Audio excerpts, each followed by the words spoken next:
Hello, SolarLoon here, and I'm back trying to stream.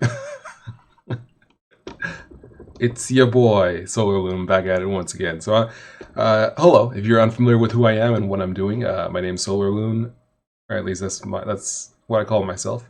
And I'm an independent game developer, and so I make video games and software and stuff too. And so today I'm going to be live streaming game development. That's the idea. So this is going to be a little different, and we're going to definitely see how this goes. Uh, this is not ideal. My setup isn't ideal, but it's definitely improved. Um, yeah, so it's going to be a little different. Going to be a little different. For one thing, I posted about this on Twitter, but I got a nice new microphone here. Has a nice little arm that I can adjust, so I can push it up and down and stuff like that, which is very nice when it comes to streaming because that this way it can be kind of in front of me comfortably. I think I'm a little bit too loud. Let me lower my volume a little bit. But it can be in front of me comfortably while also being above my hands, so I don't have to constantly I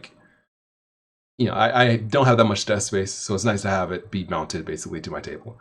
I upgraded my graphics card, so it should be a little bit smooth, a little bit more smooth sailing when it comes to recording games and stuff, but also the software I use for game development.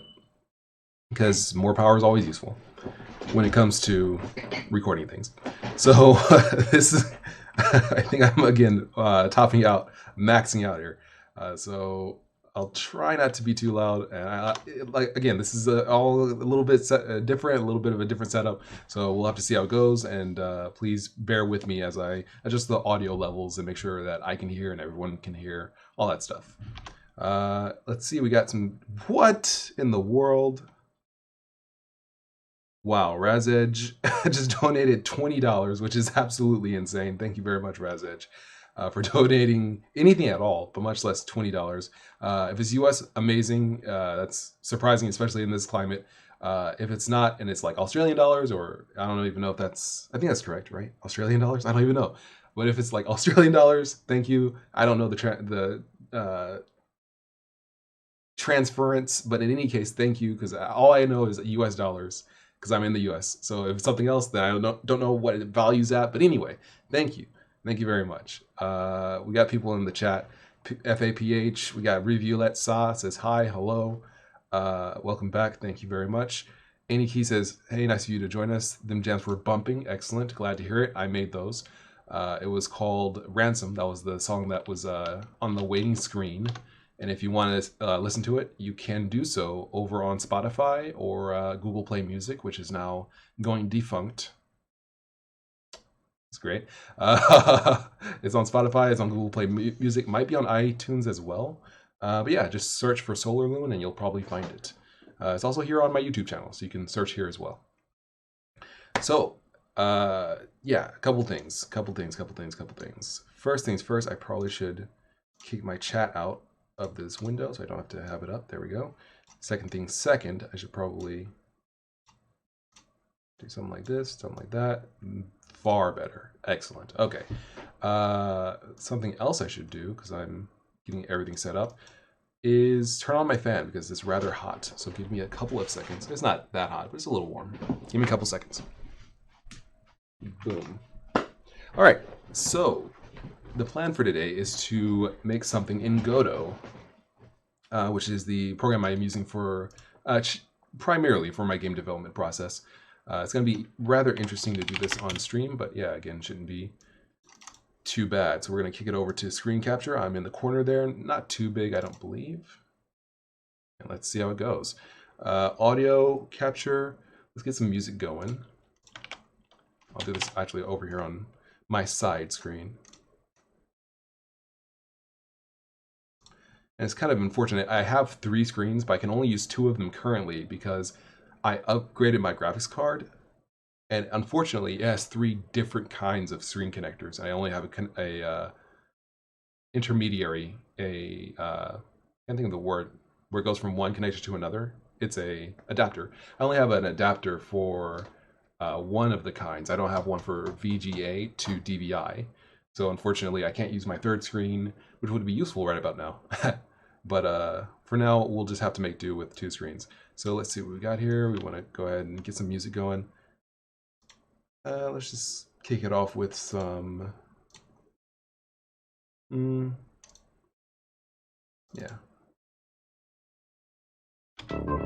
Okay, so now we want to kick this over here. There we go.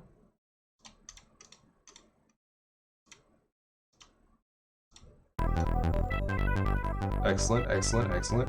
Should probably be around there. And I think I should be good. Oh, that's... oh, that's true. I can turn my volume down on my headphones separately. Oh, that's nice. Alright, so we'll just go with this.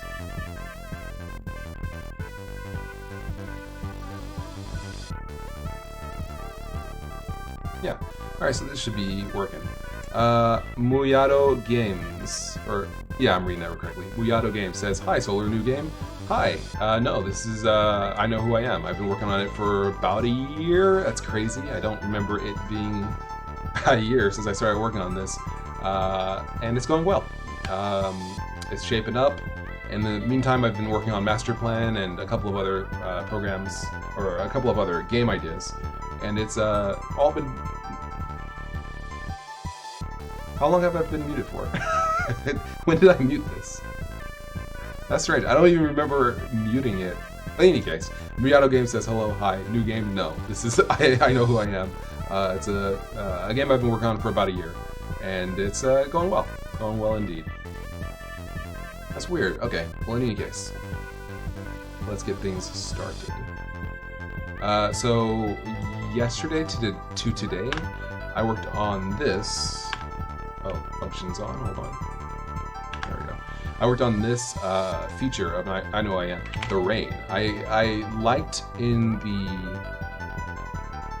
Christopher says you weren't muted to us. That's strange. It just was muted. That's weird. Hold on. Okay. Hold up. There's 2 things going on. First, I have to set this up so that the audio mutes. I'm sorry, loops. It's Shift L, I think. Yeah, there we go. Okay, that's good. Secondly, me muting the microphone here doesn't actually mute the microphone. That's insane. Why doesn't it do it? Whoa. Okay. So I think... oh, that's weird. Wow. Wow. Okay, so muting... Whoa. Okay. This is like kind of mind-blowing. So this microphone is a Maono AU422, I think. It's like the just sub $100 microphone. Highly recommend it. I think it's probably the best thing I've gotten on Amazon in terms of like bang for your buck. This is amazing. For sub $100, I got this pop filter, I got a windscreen, I got the microphone itself, and I got a table mount for what sub 100. Like $150 is a Blue Yeti. So like for it to be basically like go toe to toe with a Blue Yeti and give all this stuff and be $50 cheaper, that's kind of insane. And it actually records at a higher sample rate. It can record at a higher sample rate. So I'm bugging. It's insane. However, the muting feature is completely digital. It's just you touch this little button and it mutes or not. That's how it is on the Blue Yeti as well. It's not like it turns off the audio. I imagine it's pretty much the same. It's just a button there. Here's a touch like sensitive thing. You just touch it and then it mutes, which is cool. But OBS keeps recording even if you mute it here, which is really weird. Like highly strange. Whatever. We'll have to just I'll just have to remember that and mute it here. Yes, yeah. Mute it there from OBS if I'm recording. That's so weird. I wonder why it does that. Anyway, OBS being weird like any key says, I suppose. Whatever. Let's just keep going. So, I know who I am. what I did this time around, or just like between yesterday and today, I remade the rain so that it's 3-dimensional. Because I thought that the rain, as it was before, the rain was kind of like stale and kind of simple looking. This feels a lot more dynamic, and it just looks really cool. It looks insanely cool. I like it. I like it a lot. Feels very much like, you know, rain. Like you're actually looking down. It gives a lot of perspective, a surprising amount of perspective for it to be like a 2D game. Like you would kind of feel like, is it actually 3D? Like is it actually a 3-dimensional game? It kind of feels that like impressive of an effect. So yeah, it's, oh, that's something else I need to do is record my camera. I'm sorry, capture the cursor so you can see my cursor. There we go. So yeah, it's definitely shaping up. Game's looking better and better. Yeah, highly recommend the Godot engine. I think it's a high quality engine, and I'm having fun with it. All right, so we're gonna get into this a little bit further, but before that, I wanted to show kind of how the rain system works, just in case someone was wondering.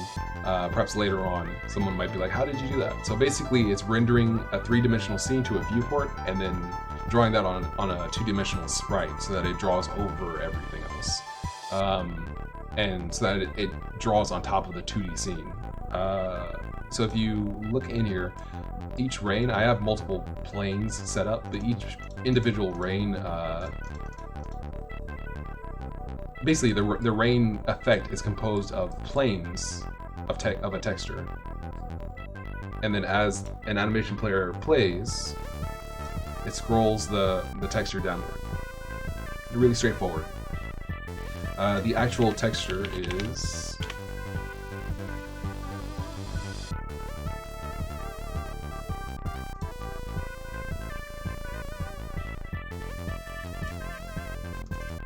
Pardon me as I find it. Let's see.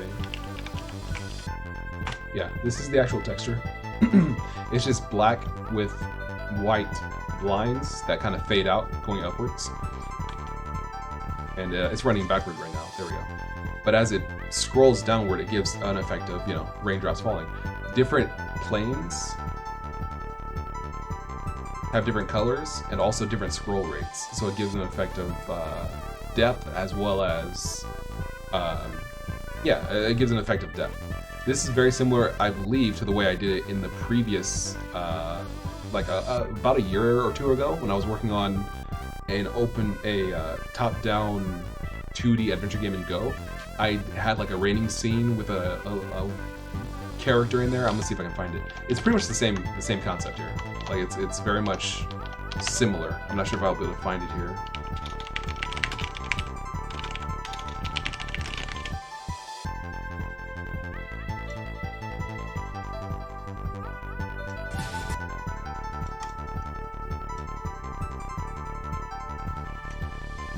No, this is a 2D video. I think this is it.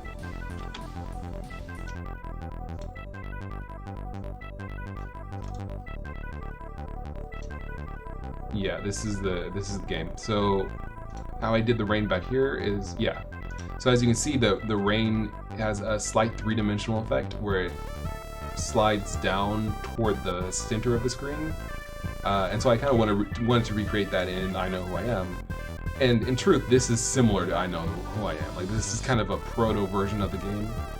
It still kind of looks and feels similar in that the art style is similar. It's kind of sparse. It's higher resolution, but it also feels kind of sparse compared to I Know I Am. It's clearly not as far in development, but it definitely, like, I Know I Am is definitely carrying on this game. Although this game's idea, the core idea that I had, I definitely want to carry up on, or follow up on, because the original idea I had for that game, as I recall, was something along the lines of,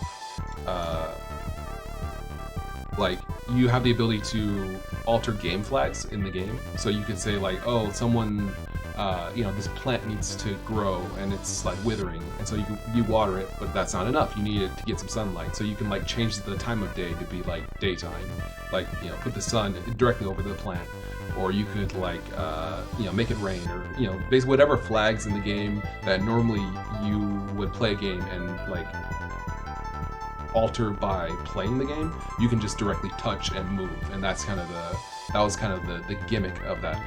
So I still like that idea. I'd like to go back to it, but that's for another time. For now, I'm working on I Know Who I Am and kind of getting into the flow of things, and it's definitely shaping up. It's definitely looking and feeling a lot better every time I work on it. Prince says, is that still Solus? Yes, this is still the Solus operating system, or Linux.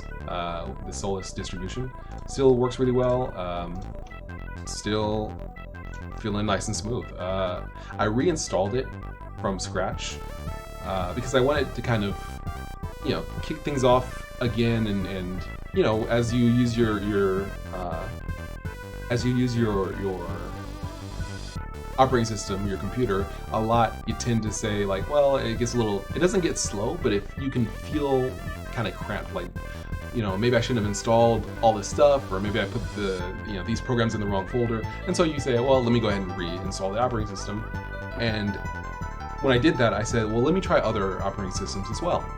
There's no reason for me to stick to this one. I can try others. And nothing else really worked as well as Solus does. It's pretty much like gold standard when it comes to Linux. Like it's smooth, boots fast, runs smooth, rarely crashes, handles hardware. It's really kind of a cut above most distributions of Linux, in my opinion. I think that it's really good. Yo, my camera froze. Why did it freeze? How did it freeze? Why did my camera freeze? Like literally, why? How did it freeze? It's not. Did it overheat? No, this is, for those who don't know, this is it's a webcam. So it's not like it's a cell phone or anything like that. It's supposed to be on and running. I don't know. Audio got strange as well. Okay, let's try something real quick. Give me a moment. Give me one moment.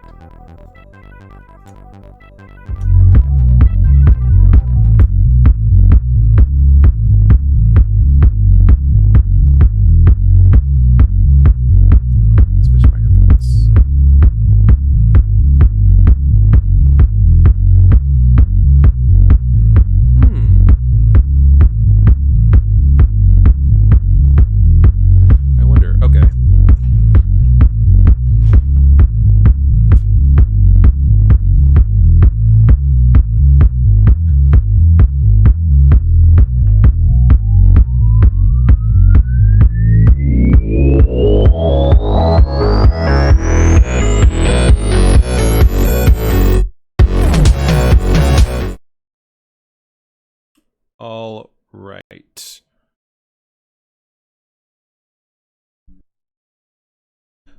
Oh, okay, that explains it. All right.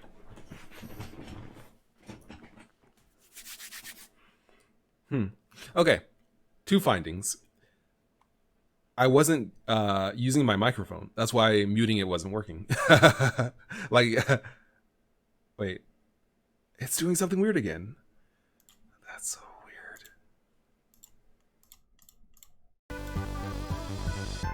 There's something weird going on with my audio, dude. I don't know what's going on.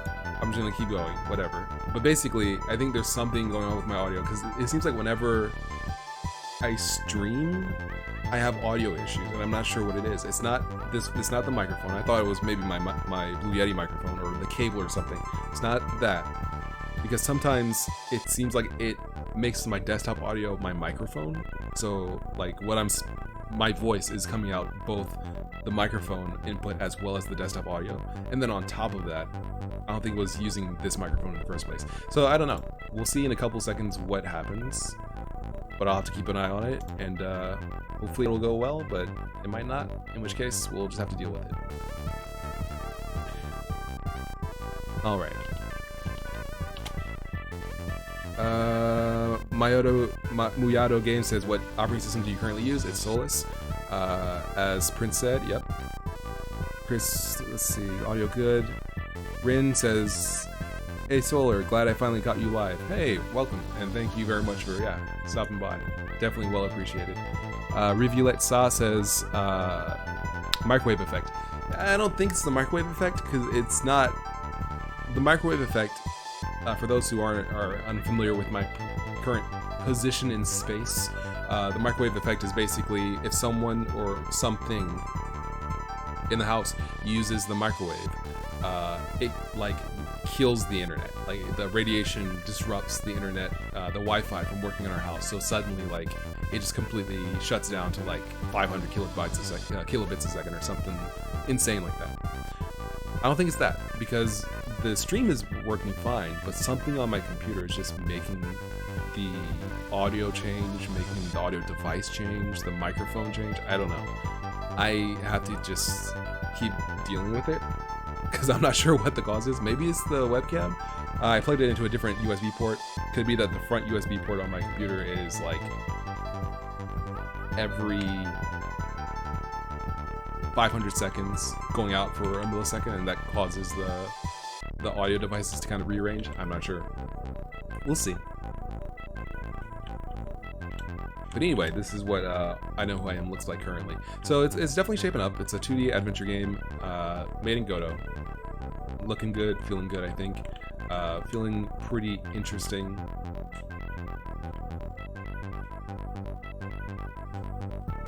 And so I added also an area, the subway. And so you have to basically get a ticket to get through. This particular idea is one that I think could be rather good, and I haven't like implemented it yet. I'm about to sneeze, hold on. There we go. I haven't implemented it yet, but like this is the subway itself that you're going to get on. So I have that all pixeled up and ready. It's just a matter of actually making the mechanics to get here and tying it in. But basically, like, it's shaping up. This is looking and feeling better and better. Yeah, so I'm hyped. So for today, I think what I want to do, Muyato Games says isometric grid. Yeah, no, like not quite, but not. It is isometric, isometrically drawn, but the actual grid is still orthographic. But the collision shape is a polygon, which is isometric. So it's kind of like, it's not isometric, but it basically is isometric. So yes, but like I don't have it, it's not a grid that I'm working with, but it's essentially an isometric projection just for this one set of scenes. So anywhere where the subway's gonna go is gonna be isometric just because it looks cool. That's it. Because like having a top-down view of a train is interesting, but having it rotated a little bit adds a little variety, or actually a lot of variety, considering the entire game is orthographic top-down. So having it be isometric makes it a little bit better. Muyato says, "Can you show the tile?" Sure. Let's see. Oh, that's what I was gonna do actually. I brought up this. I want to pull up tile. So this is how the normal projection is. The normal map is that basically it's just, you know, 16 by 16 or actually 8 by 8 tiles. But for the subway, it's still 8 by 8, but the tiles are bigger. Let me see. Here we go. So this is basically it. Like this. And so that basically this square represents I guess 3 actually isometric, no, 2 isometric tiles, and basically by positioning them well, we have an isometric grid, even though it's actually using a 16 by 16, or I'm sorry, again, 8 by 8 grid size, and then the train sits here on the track. very smart. Not really. Like ideally I would do this in actual isometric grid, with an actual isometric grid, but I guess this might be better because that way I don't have to make like an entire other set of tiles, because I really only need them for like this one area, or these kinds of areas. Apart from this, it's gonna be like the rest of the game, so it's not a big deal. So what I wanted to do today is basically try to kind of ground the game, because I've been making areas, and it's fun to make areas, but like there has to be more to it than simply walking around and looking at the stuff I made. Like, it has to be an actual fundamental game, which is, you know, puzzles, people to talk to, more content. So I want to add something fundamental and something solid to the game. So what I'm going to do is kind of think about the areas I have. So we have currently, let me see if I can pull this up. Scenes, maps. Currently I have like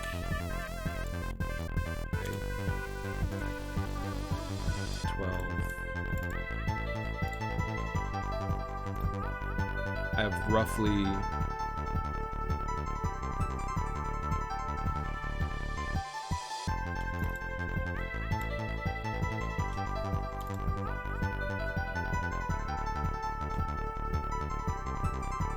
like 36, 37, 39. I have roughly like 39 maps, which is actually pretty good. That's actually not bad, I suppose. So like I have areas, but I want content. Like I have areas to explore, but I want actual fundamental content. So maybe this would be a good, well, let's think about how the game plays first. Iniki says, whodunit murder mystery? It's basically a... Wait. Oh, Muyato says, can you turn down the music? I can't hear you. Okay, let me lower the music a little bit. Alright, that should be better, I think.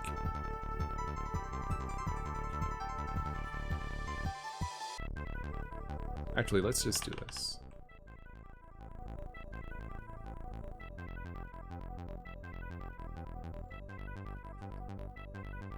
Okay.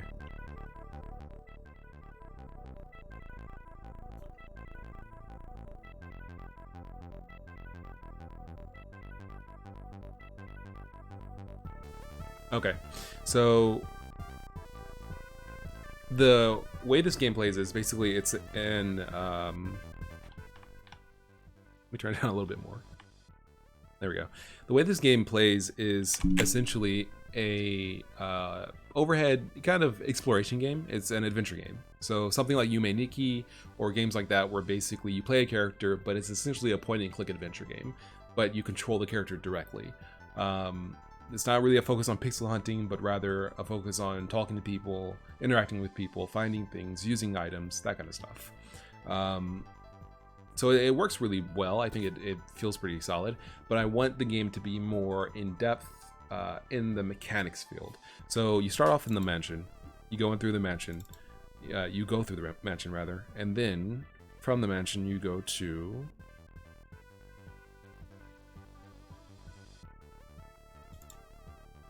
No, wait, where's the Elm Boulevard? From the mansion, you show up here, go out here, and then you go to the front of the mansion. So basically, this is where you start off. Essentially, this is where the game opens up. So I want something to be, for one thing, I don't want it to be too complicated to the point where you don't know where to go. Right when you get out of the mansion, you can go north to the park. You can go west, which takes you to outside the apartment complex. This map. And from here, you can go north into the apartment complex, or west again and go to Aberdeen Street, which leads into 4th Avenue. So I feel like it's way too open currently. It's too much like you can just kind of wander around. I don't want you to have to wander around. So I want you to kind of be able to approach each individual area at your own pace, but I also don't want to open up so much that the game becomes untenable, where it's just like we can't, you know, you can't really approach the game. You don't really know where to go, and you're overwhelmed. So to limit that, I feel like you probably You should be able to go to the park, that's fine. But in order to go to the park, like one of the puzzles in the park requires that you go to the apartment complex. So it's necessary that you be here, be able to go here. So we could put something here to basically block the player and say, hey, if you haven't, you know, in game design, we could say, hey, if you haven't solved, you know, a puzzle, you know, one of the main puzzles, then you can't go forward.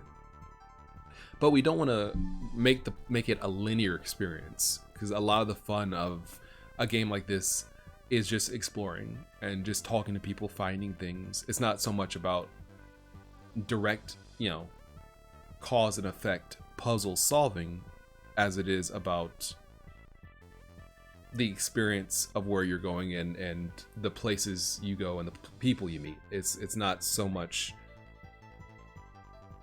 Stepa says, what's up, Solar? How's it going, man? Excellent to see you. Hello.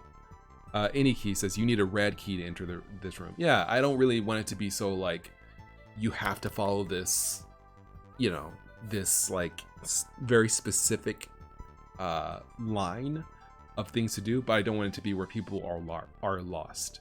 So I think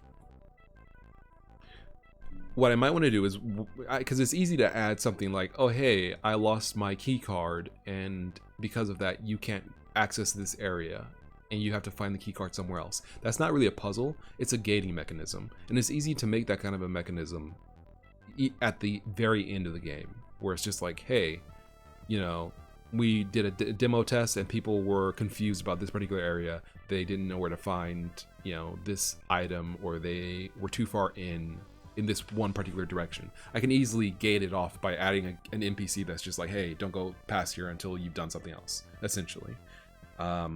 So I shouldn't worry too much about that. I want to make more actual content to it, to the game. Seba says, are you streaming again every week? I think I am going to try, assuming my hardware cooperates with me, which I think it might. It seems like it might have been this USB port just is kind of iffy, and I just need to plug my webcam into a different port, because it doesn't seem like, yeah, it doesn't seem like it's really tripping anymore. I like railed against this microphone. It's not the microphone. I can mute on the microphone. I thought that the microphone was tripping. Yeah, it's not tripping. It was using the wrong microphone. So I'm sorry, Maono and OBS. It wasn't either of those. It was my own mistake, or my own hardware. In answer to your question, Stepa, I believe I probably will be streaming again every week. I'm going to try to get back into it, maybe on like Tuesdays and Thursdays, or Tuesdays and Fridays, or something like that. Twice a week. Maybe once on the weekend. I have to see. Maybe I'll do a poll. Maybe I'll make a video and just say, hey, you know, if you're interested, hit me up, let me know which days work for you, and I'll try to like have one day maybe on the weekend, one day in the one weekday, or maybe both weekdays. I don't know, I have to figure it out. But yes, I would like to stream at least once a week, possibly twice a week. Again, that would be ideal, I think. So I've been talking a lot. I think it's probably a good idea if we just get on with it, with the process. So what we're gonna do, we're gonna add something. It's gonna be something that fundamentally adds content. It could be a puzzle, it could be a character. It's gotta be something though. I think it's probably best. Well, let's again think about the flow of the game. So you start off on Elm Boulevard after coming out of the mansion, because that area is pretty much done. More or less, you solve a couple puzzles, and then you can leave the house. So you come out the house, and you can go to the park, or you can go west. The park hasn't been finished, but it's the most developed out of. No, the park hasn't been finished, but it is developed in some respect. Kenji says, your work is admirable. You are a source of inspiration. Thank you very much. Great job. Thank you very much. I really do appreciate that. Thank you very much. But I wish I had some inspiration right now. All right, but the core concept is pretty good. Let's start by just doing something. Something I wanted to do is wall this off, because a lot of the game allows you to walk up air. Oh wait, that's weird. Let's fix that. There we go.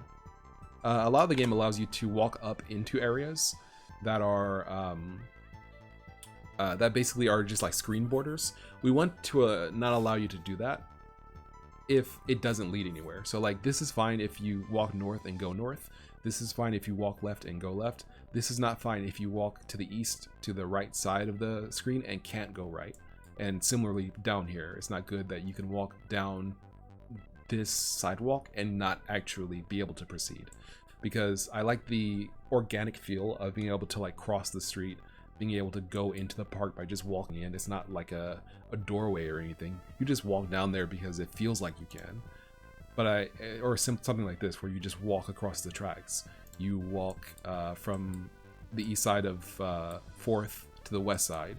You know, that all feels natural. But this particular area doesn't really feel natural that you can't go east and you can't go south. So let's block that off real quick. We'll do that before we do anything else. Let's close all the other tabs. We want to go to apartment. Actually, I nearly forgot. Before I do, we definitely want to commit the changes to the rain. I made those changes to the rain system. I want to commit that before I move forward. So let's go ahead and try that. So we want to stage these commits.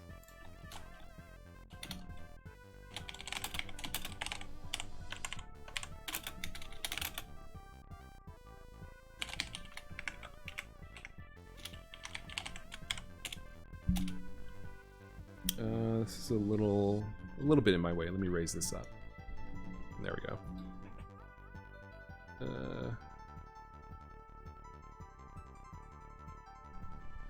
Pardon me for moving the microphone. There we go. Alright, so we're adding 3D Mode 7-esque rain. That's really all that we're doing here. We're not really making too many changes.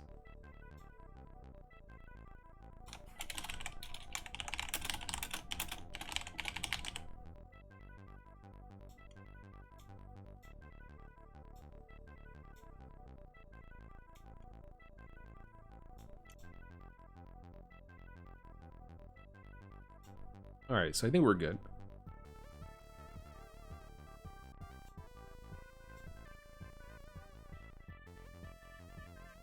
Something I liked, because I was using VS Code, Visual Studio Code, but it kept crashing on me for some reason, and I didn't like the GitHub or the Git repository like functionality, Gitlins. It didn't really work that well.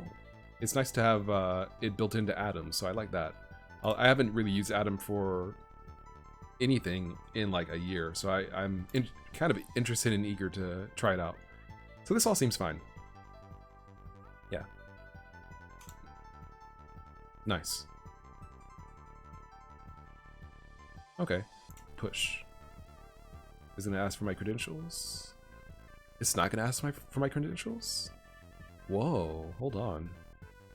That's kind of sick. Let me see, did it actually go to GitHub like it was supposed to? It did. Nice. Alright, well that was simple. Alright, cool. Alright, so let's keep going. So what we're gonna do, we're gonna make some minor changes here to the map. So let's start off with that. We're gonna go to the mansion, or no, City, Elm Boulevard. Here we go. So I think maybe just like a hedge would be nice. We kind of do have a hedge. We'll use this. We'll use this little.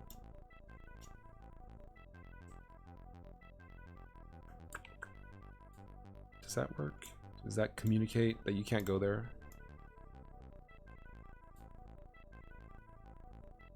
Yeah. I mean, a wall would be better for here. This kind of communicates like it's a hedge, but that doesn't really make sense why it would be there. Do we have anything that's horizontal? I don't know if we do. Do I have anything that's like a horizontal barrier? I don't think I do.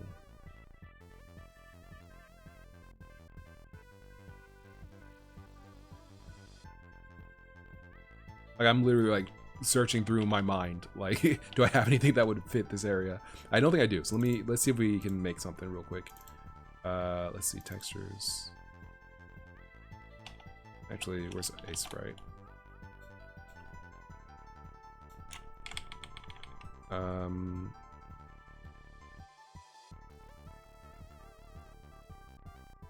Yeah, I don't think I do. Let me pull up something that is the...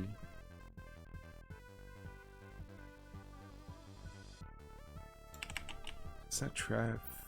What's it called? Trash bag. Trash bags might work. Although this is supposed to be a nice area.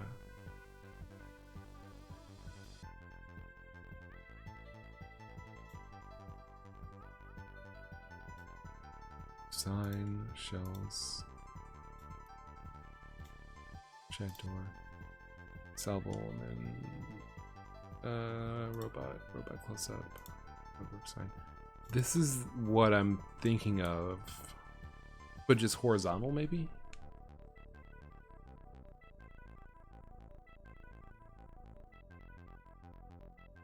Maybe actually like a crime scene tape would be interesting. A police officer.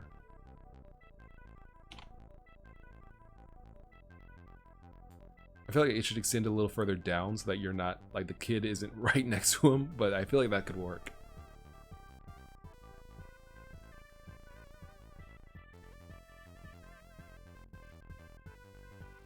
Do I just have traffic cones? Maybe I'll just make traffic cones. Let's do that. Let's make traffic cones. These could probably actually be 16 by 16.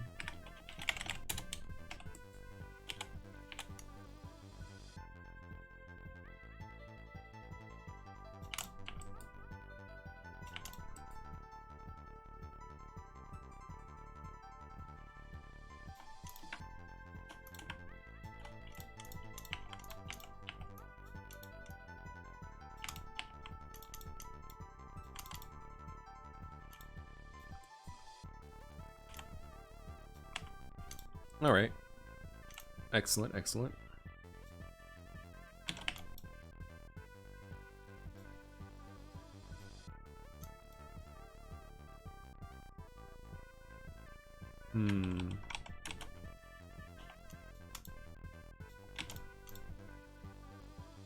This feels weird, but I'm not sure why. Let's look up traffic cones. Whenever I don't know why, let's look up traffic cones.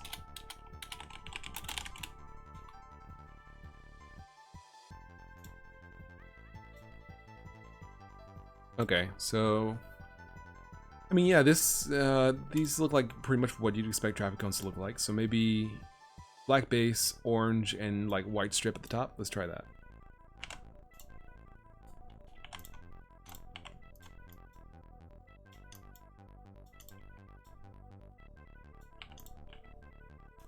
Immediately correct. Like that is immediately a traffic cone.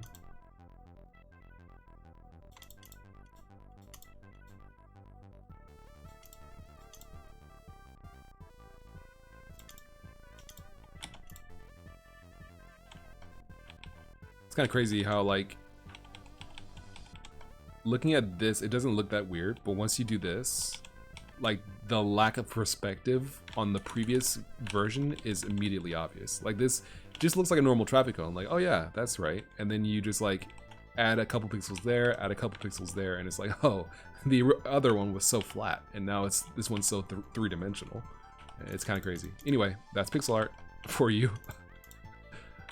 Yeah, that's pretty much...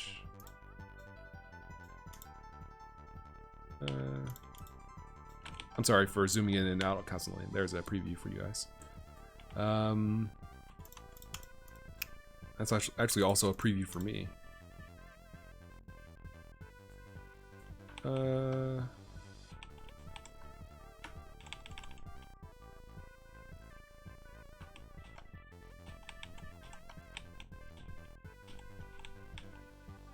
that definitely looks good. I think it needs to be rounder. I think it needs to be like that.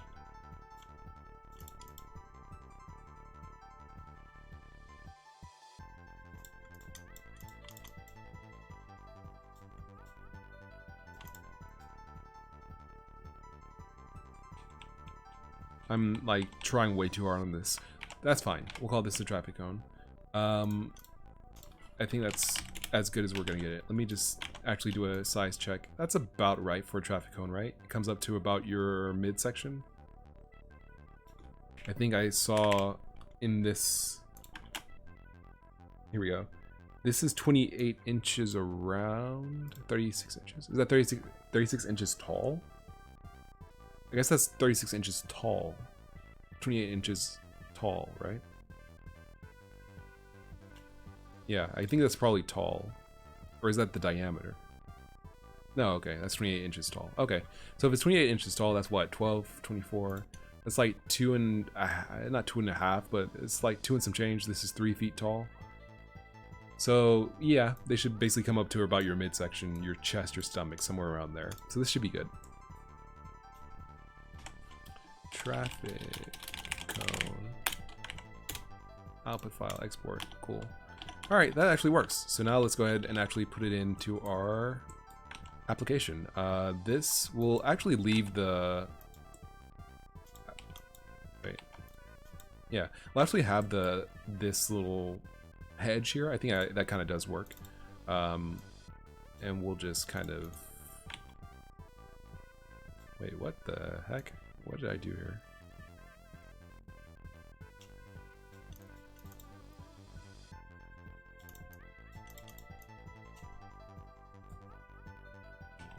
I'm trying to figure out like how I arranged this,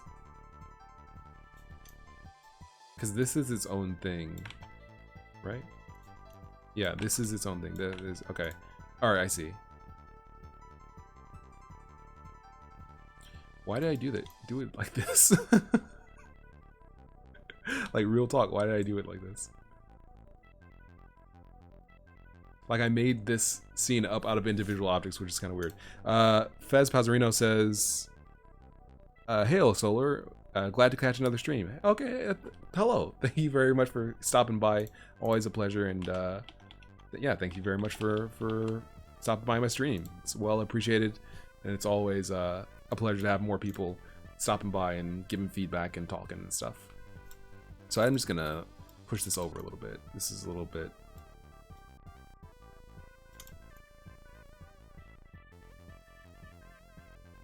Weird.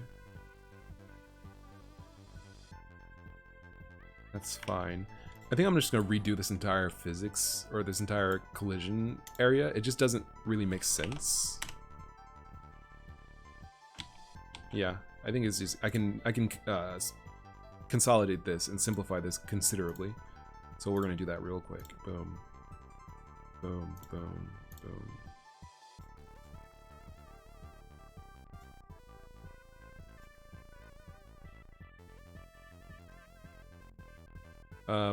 Let's see.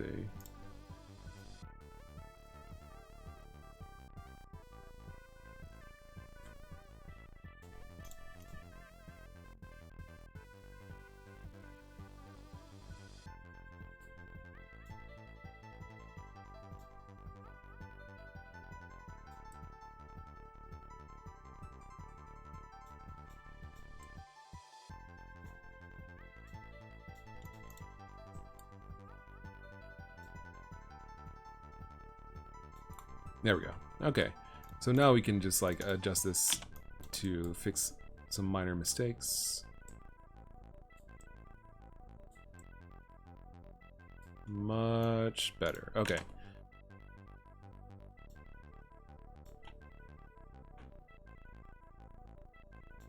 So that allows you to not walk behind there.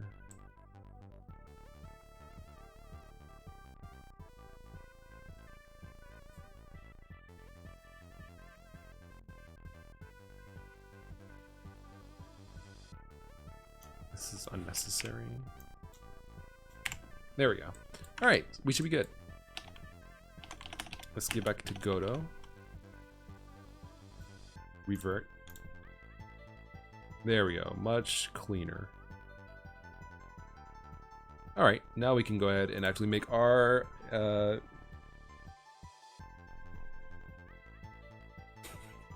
can't think.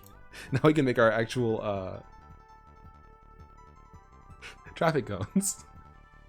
Okay, let's go ahead. I always start with an object that I already made. traffic cone. Rename it. That's okay. Give it the right sprite. Position the collision shape.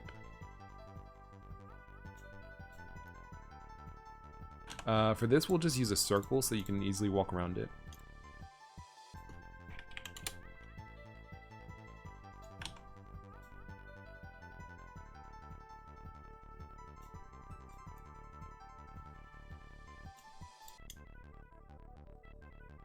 I think that's probably pretty good. Alright, now let's go back to Elm.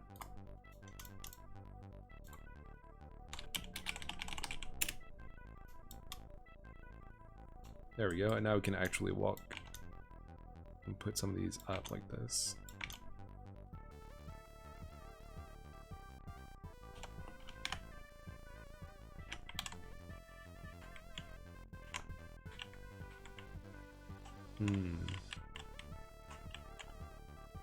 Okay, so let's actually try this out. Let's take the player, move him over here. I feel like it's kind of short and chunky to be traffic cones. Yeah, it feels a little. They feel a little thin. I mean, fat, like big boys. They feel a little chunky. So let's see if we can make them a little taller.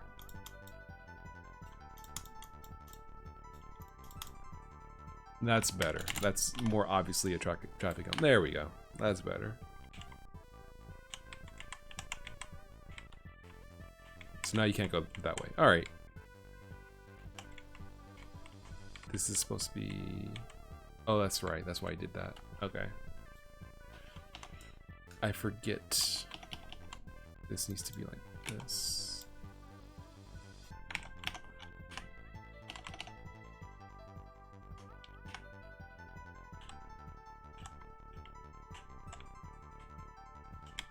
There we go. All right, so this is working, I think. So you can pass back here, go up. So there's a hedge there, and then you can go up into the park. Okay, excellent. So this is just far better, fundamentally. Excellent. So let's go ahead and commit this. Stage them. Actually, can I stage one individually? Stage by pressing enter. Okay. Oh, okay. So I can just...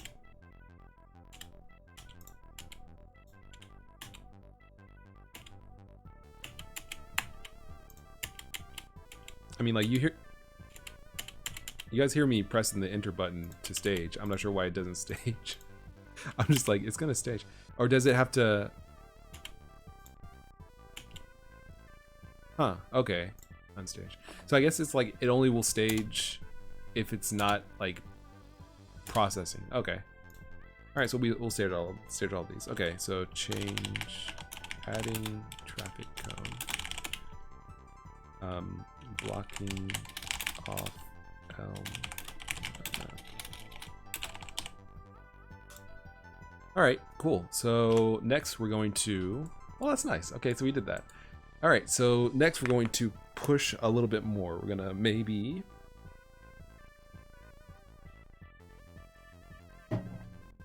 do something else. So you come out and you go up there, go into the park.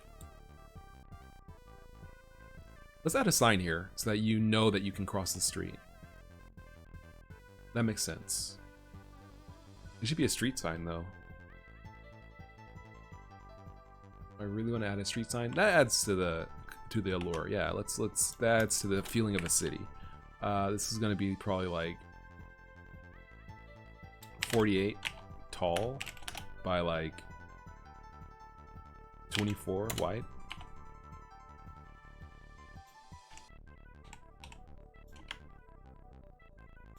It's too thick.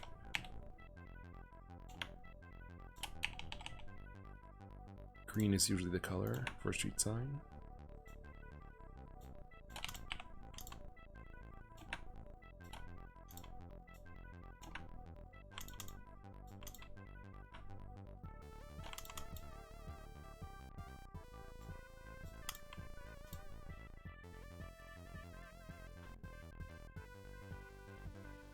12.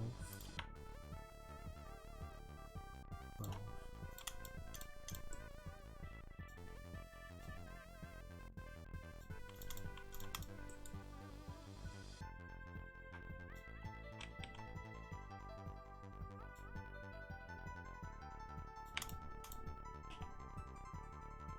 Rashad Z says, yo, sup? How's it going?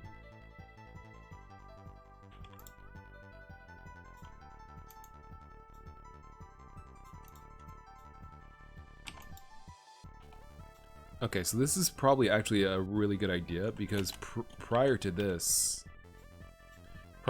we didn't have any signs. I didn't have any signs, so there's no way for you to know for a fact that like you walk left, you can walk left. It's easiest to just add a street sign that says, yeah, you can walk left.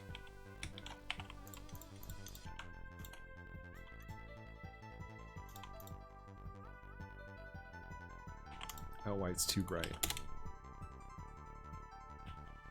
I feel like this could be a gold actually, like a.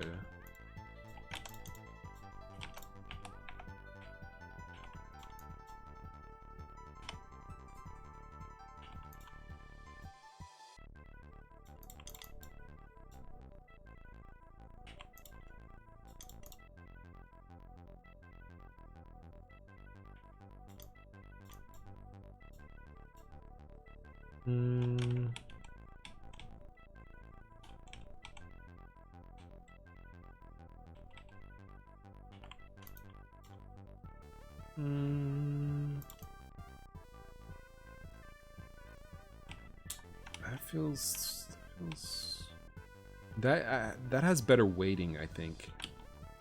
Wait, let me back up a little bit because I feel like this sign is actually rather huge, right? Because like a player is 24 by 24. I think the height is fine, but I think that the sign itself is like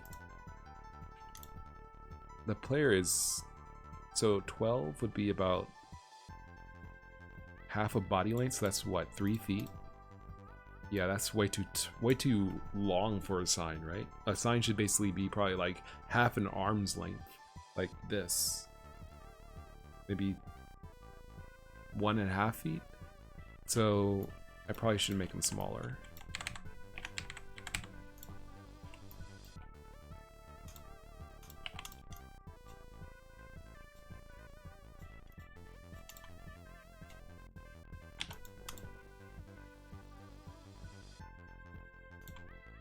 So now it's 10 long.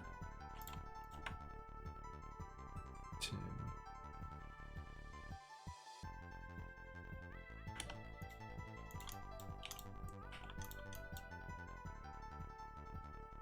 Yeah. Yeah, in comparison, that's a lot better, I feel like.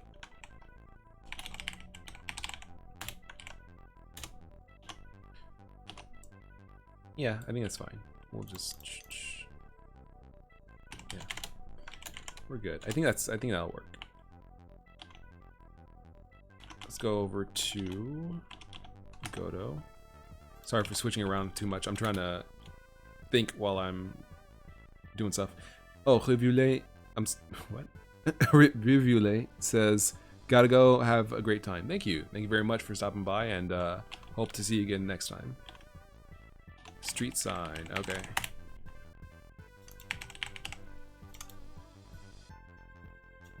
Let's try street sign, boom, street sign. Similarly, we'll use a circle for this. It actually is rather small. That should be enough. Let's make it even smaller. There we go.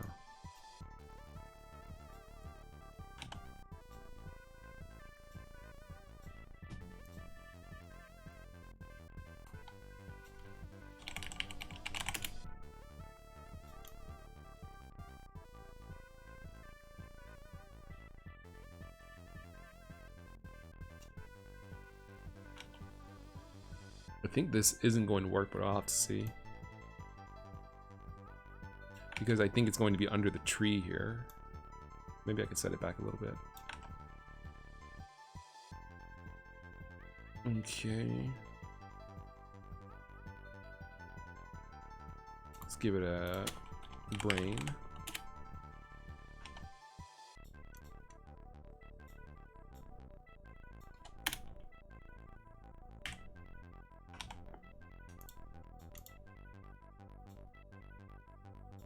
Not sure why it does this.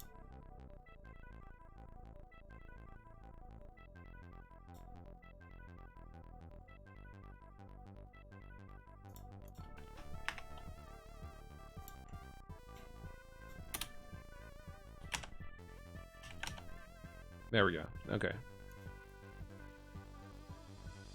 I need to... I don't think I actually needed to mess with this. Okay, so street sign. We're going to give this some dialogue. Elm Boulevard.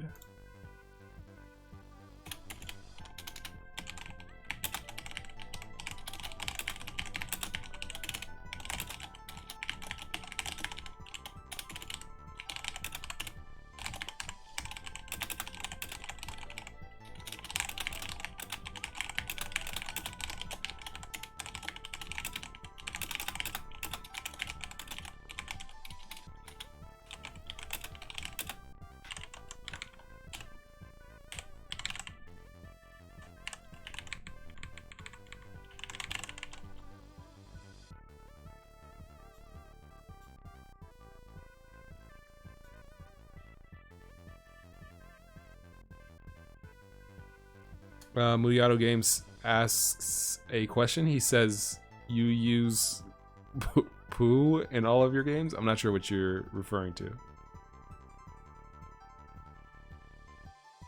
I'm not sure what the question is. This seems to be an Elm Boulevard, while to the left is...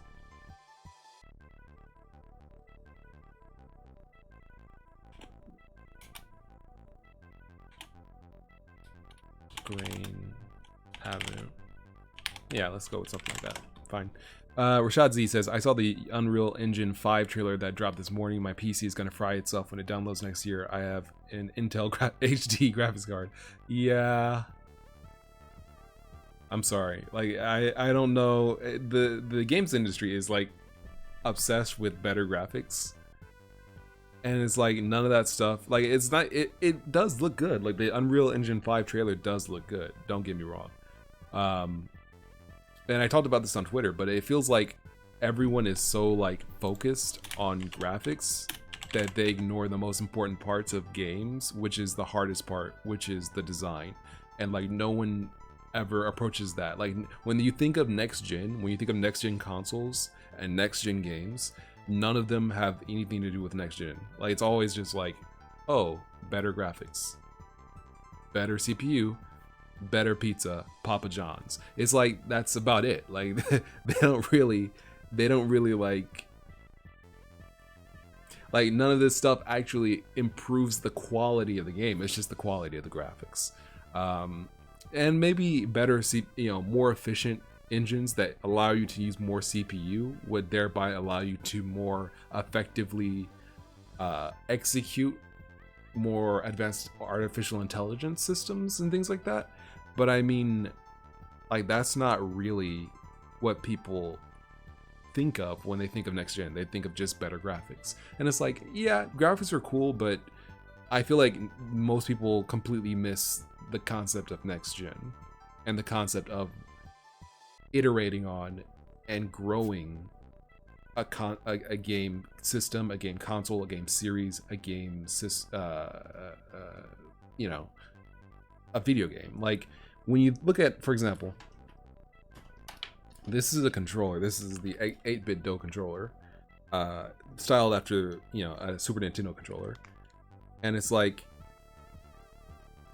over the past like 20 years, we gained 2 analog sticks and gained 2 triggers, and like, do we need still all of these buttons?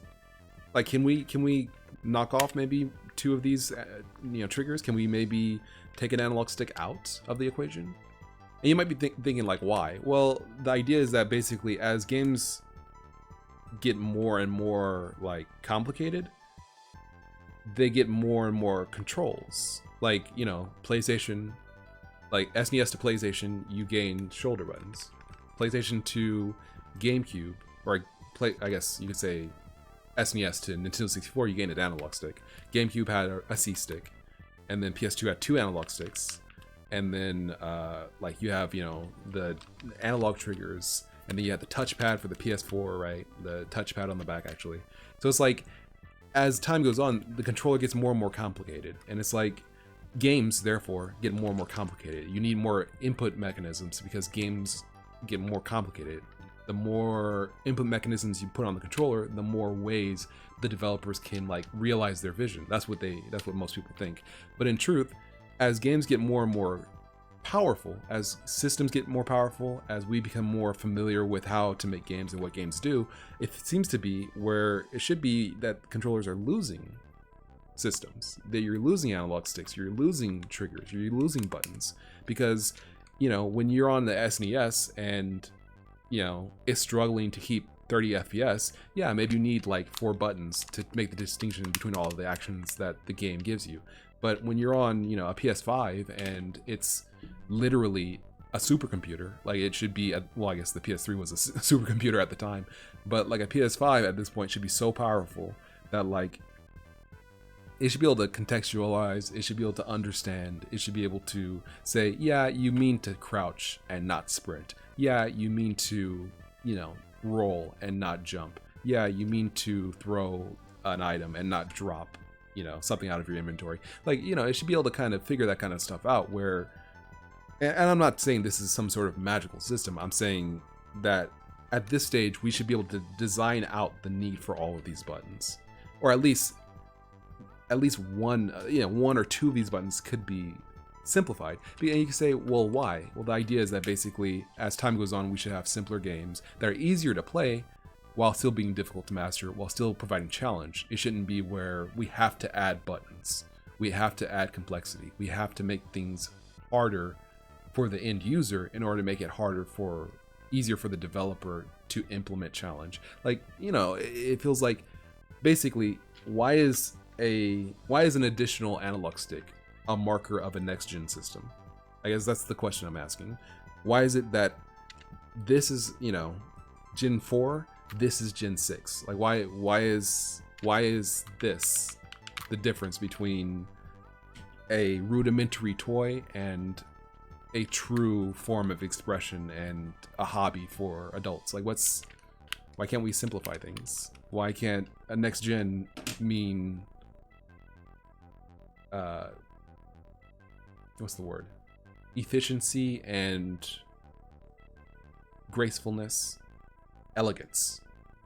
Like, why can't it be simpler? Why does it have to be more complex? It feels like basically UE5 is just like, it can do more graphic stuff, but like, it seems, you know, you can't continuously make it where it's like, oh, Unreal Engine 9 can do more graphic stuff. Oh, Unreal Engine 10 can do more enemies on screen at once, or more AI agents executing behaviors at once. And it's like, okay, but like, what about the actual fundamental moment-to-moment stuff that hasn't really seen improvement since PlayStation 2? You know, if I'm pressing right and I'm not looking right, I can't see what's right, do something different than just make me go right. Or, I mean, yeah, there's more that can be done. So I'm like, it just seems like it's graphics. It seems like basically it's just graphics and it's not truly a next-gen engine. And that's not railing against the Unreal Engine or the Unreal developers. It just feels like there's a lot of a focus on the visual aspects of game development and of gaming, as opposed to truly trying to advance the medium in a way that says, yeah, how you play, you know, a game, how games work for PlayStation 5 is fundamentally different from how games work for PlayStation 2. I don't feel like that's the case. I feel like you play a PS5 game and it's just like you're playing a PS2 game, but with better graphics. Like, I don't feel like there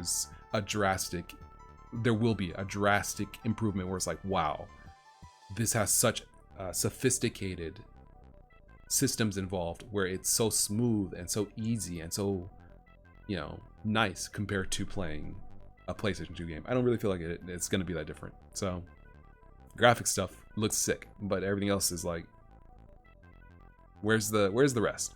So sorry about going on about that for like 15 minutes.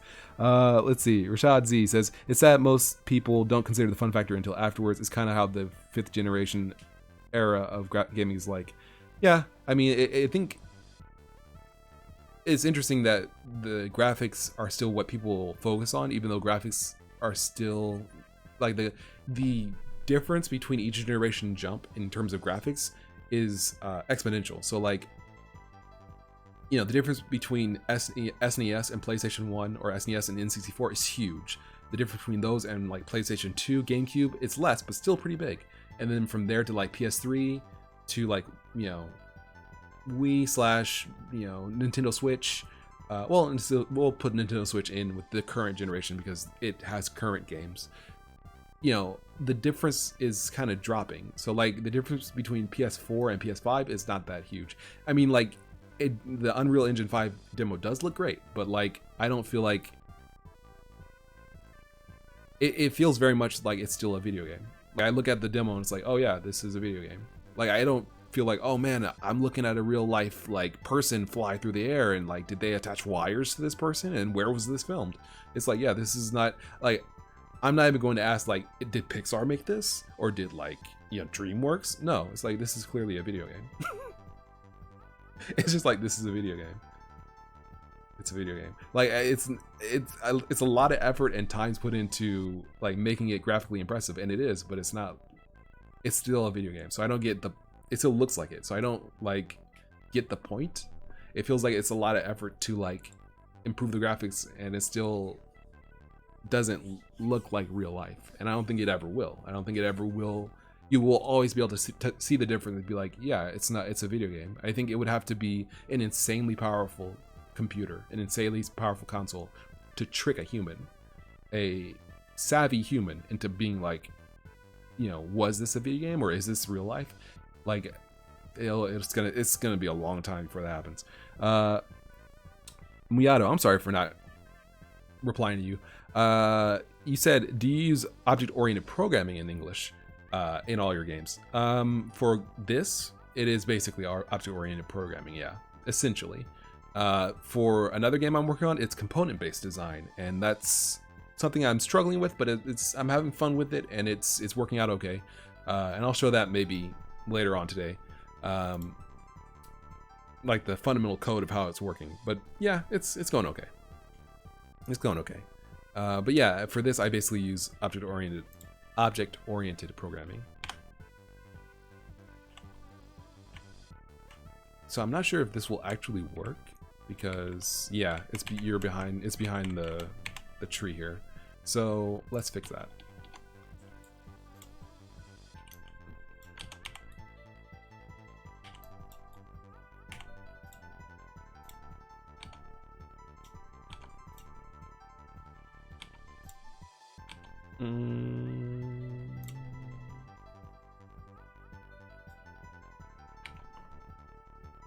Yeah, that's fine. Street sign. Okay. So yeah, again, apologies for going on that tirade for so for so long. It's an interesting topic because I feel like, here we go. Paths available from this point seems to be an L boulevard. To the left is Grain Avenue. Okay, so you can go to the left. Yeah, there we go. Nice. All right. Farview Apartments. Maybe it should be called Farview Street. That might be better, rather than Grain. That doesn't really make sense. Farview Court. That's better. Muyato says, do you use RTX for games? I'm using a graphics card that's capable of ray tracing of RTX. I assume that's what you mean by RTX. But I'm not using ray tracing at all for this. But basically, the computer I have, or the graphics card I have, is currently a GeForce RTX 2060. So it's a very, well, fairly powerful graphics card from like 2019 or so. Before this, I upgraded to an AMD RX 580. but it wasn't able to do 1080p 60 FPS recordings. So then this is the card I have now. So I came from a 660, a GTX 660, which is like a mid-range card from 6 or so years ago, 5 or 6 years ago, to a RX 580, I believe, to a GTX or RTX 2060, which is a nice, powerful card. And hopefully I can use it to make stuff. And it does seem like it's performing better. Constant 30 FPS on this stream so far, which is nice. Probably could do 60 without too much problems as well. All right, so we got the street sign in here that allows us to kind of slide around the issue of like, will the player know to walk left here? I think the warning symbol is pretty obvious, but he can look at the sign and it'll tell him. I feel like the sign might be a little short. I feel like it could extend out a little bit, so let's do that. Yeah, just that is fine.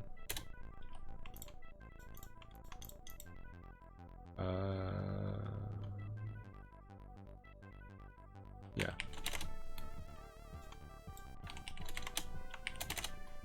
I wonder if this pole could be wider. I think it should be wider. It feels a little thin. There we go.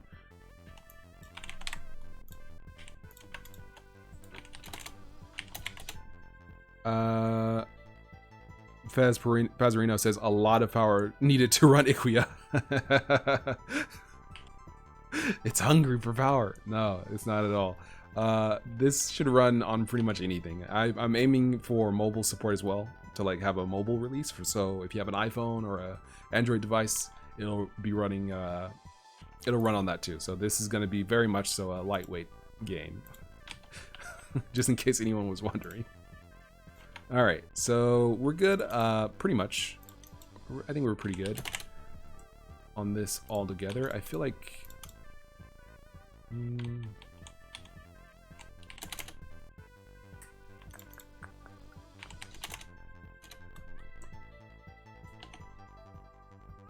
Yeah, I probably want a different color so that the pole stands out a little bit harder against the gate. Maybe I just want to outline it. Maybe I guess I can just outline it. That feels like it's such an unnecessary thing to outline it, but it's well. Let's see. The cones aren't outlined. We don't need to outline everything. I guess what I'll do.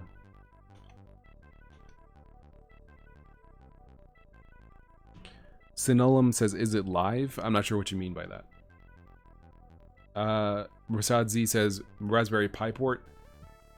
Theoretically, I suppose. Like I'm not. I don't have a Raspberry Pi, but theoretically, I guess if it runs on Linux, then it could run on Raspberry Pi.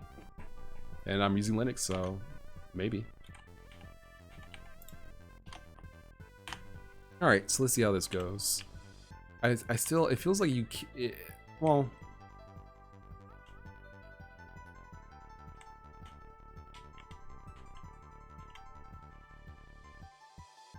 Yeah, I think it's too flat. It's just too flat. It needs some sort of other color. So let's add some shade to it.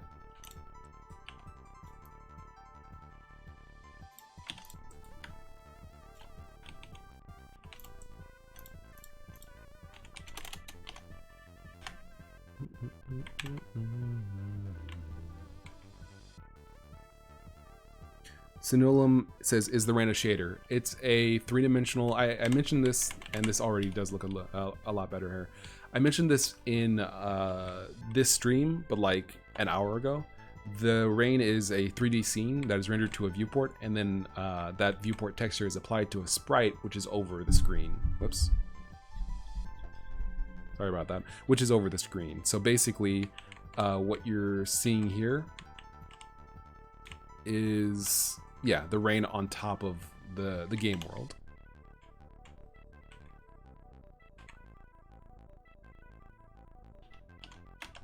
All right, so that works. So we have the street sign, we have that, we have the traffic cone. Okay, cool.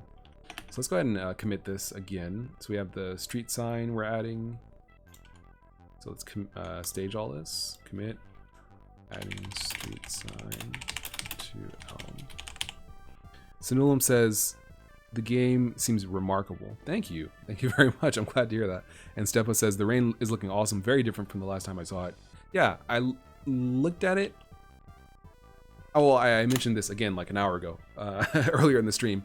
But I was looking at the old version of, or the old adventure game I was making in Go, which is very similar to this in terms of the overall tone and the feel. And the rain in that was a lot better than the rain I had in Iquia, because Iquia's rain was just a particle. That's basically a stream of particles falling, you know, like this. And that's okay. It definitely looked like rain. But in comparison, this has much more depth and much more physical space to it. To the point where it feels like this is a three-dimensional space, even though it's clearly 2D. But because the rain is so strongly giving it a vertical shape to everything, it feels like it's a three-dimensional space. So it's very effective, I think, in kind of fooling the player and giving a feel that really isn't there. It looks nice. I like it. And I think the rain is very effective.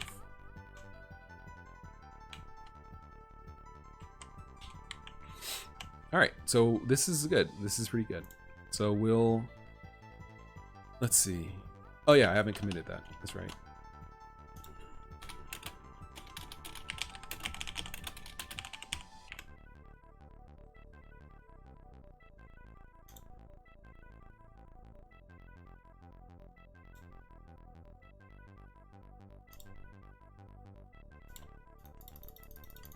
Yeah.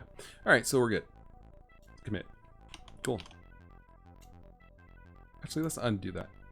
That's so cool that you can just undo, and you can undo all of them. That's so nice. It's nice to have that functionality just right there.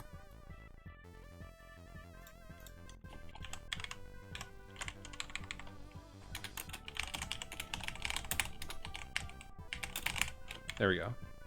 Commit. There we go. Better. All right. So next, again, I mentioned this like an hour ago, but I want to have something more fundamental, make something more fundamental and more deep to it than what I have so far. So I want to, like on stream, I want to add something like kind of solid. So I think what I'm going to do, Tony Powell says, yo, Solar, good to see you streaming again. Hello, and thank you very much for stopping by. Always a pleasure to have somebody stop by our stream. Let's get the music changed a little bit. This has been going on for quite a while. Let's see here. I've been just jamming away.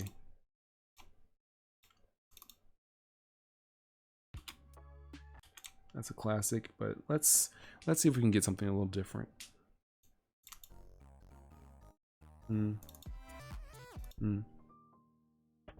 That's a classic.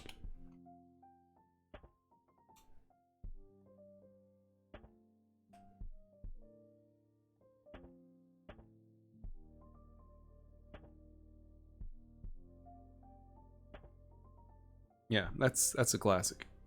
That's a classic right there. All right, so what we're gonna do next.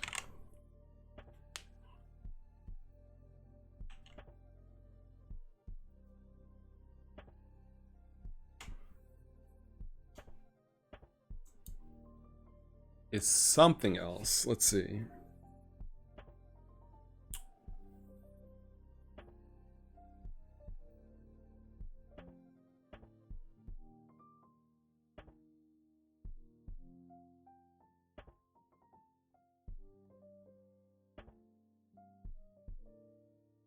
So maybe I should think about this from a different angle. Rather than thinking about just adding something, I should think about something that's logical to add.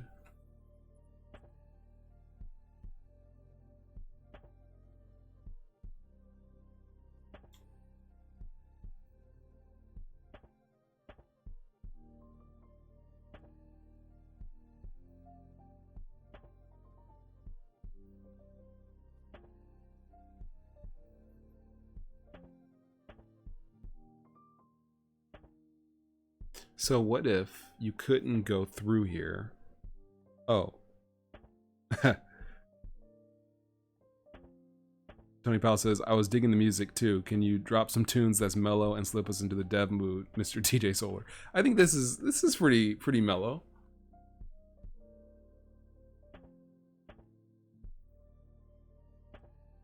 This is pretty mellow.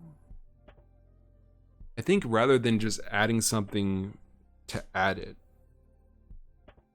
I should think about where it needs to go and what it needs to be. So if you start, where are we at?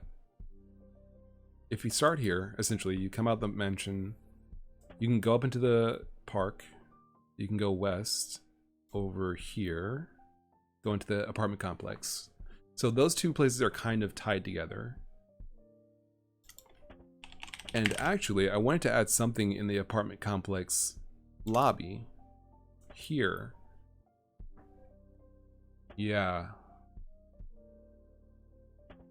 Yeah. That kind of works. Also, this tune is a little, it's kind of getting on my nerves. It's not, there's nothing wrong with it. It's just like I have to tweak it so it's not so like in your face, I think. Let me see what else we got. Let's go with this. This is very much a thoughtful tune. So I think this is probably a better place to put something, because I wanted to put a parking lot there. I wanted to put a parking lot map somewhere in here, and I have it designed, but I don't have any reason to have it in the game. I think maybe putting it off. Yeah, I think maybe putting it off to the side of the apartment lobby would be, it's a logical thing to do. But then also, I feel like that might be good for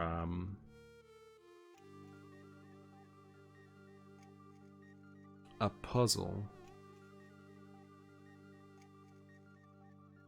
So maybe you can only get, oh, what if there was like a mailbox? And there's a combination? Like there's a mailbox that's a combination. You have to get the combination to go open the mailbox to get a key card that allows you to use the elevator. In order to understand the combination, you have to look at the computer. Then where does the parking lot come in? Maybe the computer indicates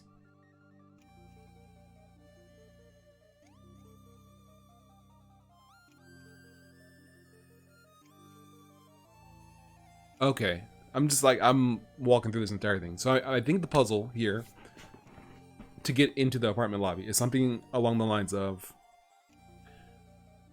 in order to, basically, you go to the computer. Well, let's start at the end.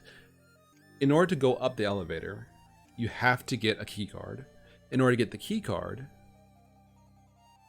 what is that says? And there's a post-it on it. Something, yeah, I think, like, you have to, in order to go up the elevator, you have to get a key card. The key card is in the mailbox. Someone lost theirs, and the super of the apartment gave them a new key card, but put it in their mailbox because they weren't home. There's a post-it on the mailbox stating that. But you don't know who it is. And you don't have the combination. Forget about you don't know who it is. You don't have the combination. You go to the computer, and there's a note on one of their files that says they left the mailbox, the key card in the mailbox of this person.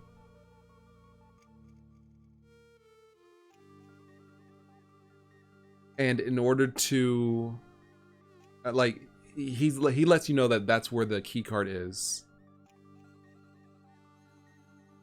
That's the person, and the computer also tells you whose vehicle it's registered to, like whose vehicle that is. So you go to the parking lot, and that's where the combination is. It has to be somewhere, something regarding the car. Maybe because he's a gearhead, so he's like really loves his car, so his car is something like an 87 Corvette or something like that. So you have to like enter 87, like 1987, something to that effect. And then, but why would you have to go to the parking lot? There has to be something in the parking lot you need. But you couldn't break into the car. You would have to get a tool for that. And that, I don't know how much, well, I mean, well.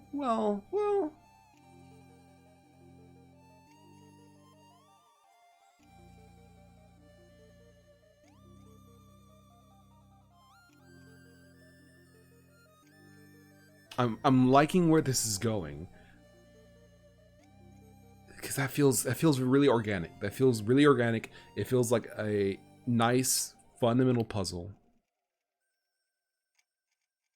In order to do anything with a car, you'd have to have a tool in order to get in there. Assuming it's not locked. If it was not locked and the window was just down, you could just reach in and grab whatever you wanted. Maybe it's just a note or something, and it's not so much you're stealing something, you just reach in to grab the note to look at it.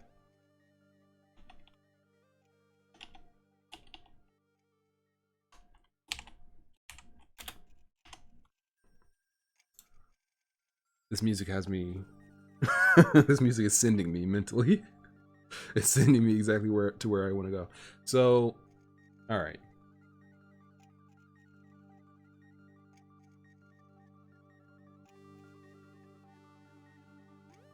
I think I'm right on track with this. So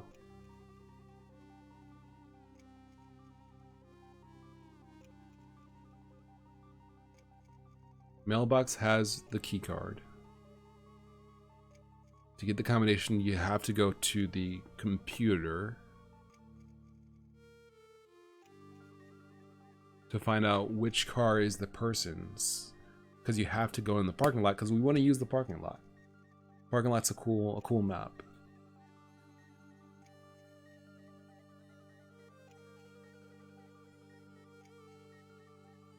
And just in case anyone was thinking like, what are you talking about? This is the parking garage. Because I'm like, it's too cool to just like leave it.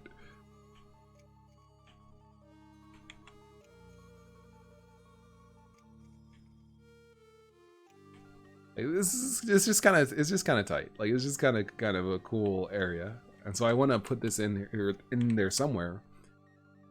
So I'm thinking like he says like his car is the black one, and there's only one black one. So you go to the black one.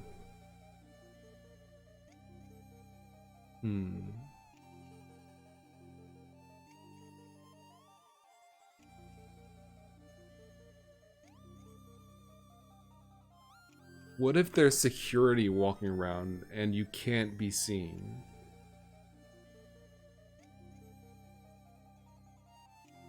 That might be cool. So like there's security on a path, and if you ever cross it, then you get sent back to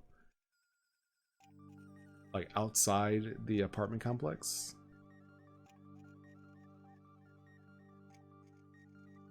So it's not really a puzzle, it's just something you have to do.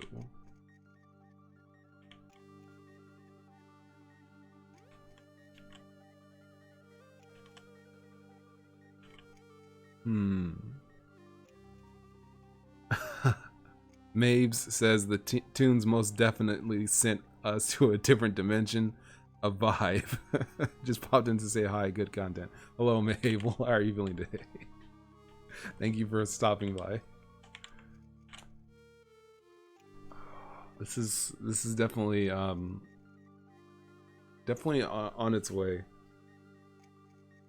Let's see.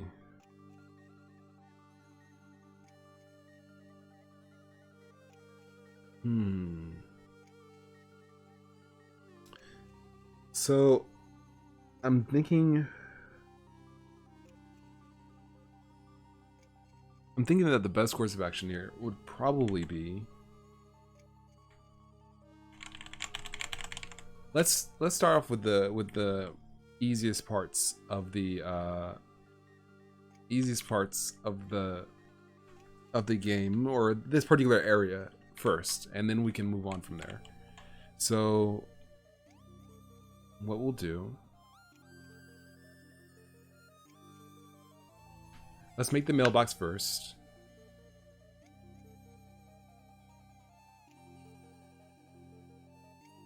It could be an email. So you go into the mailbox, or the mailbox is there, it's locked. You know, the computer, it says that he sent an email indicating to the person that their new key card is in the mailbox.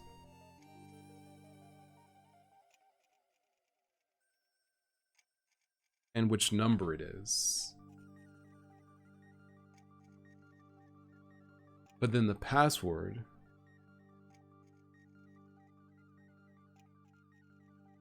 the password.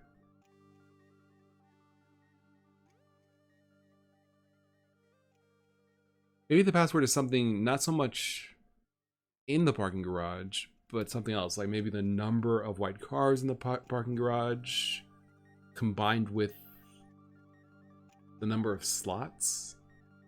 Something like that. Where it's like, because yeah, then you have to go outside. Because in this area, I wanted to have like a trash can you can kind of dig through. It might be good to have that. So you can basically find a note that indicates the default password.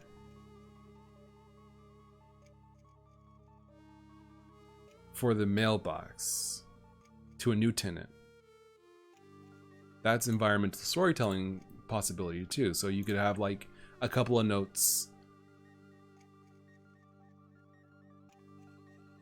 And then also that note that indicates what the default password is. You have to go in the parking garage in order to see something about it. And the cars simply serve as dressing. Okay, I think I've got it. Okay, let's start off with the mailbox.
Alright, so that definitely feels like a mailbox.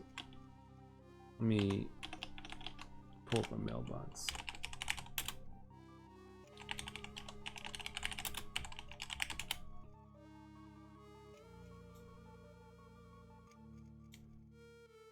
Yeah, so this is kind of what the kind of vibe I'm looking for.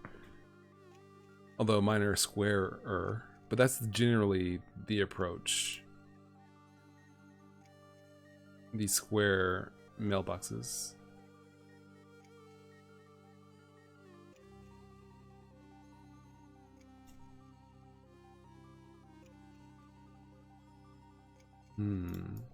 I wonder if I can also find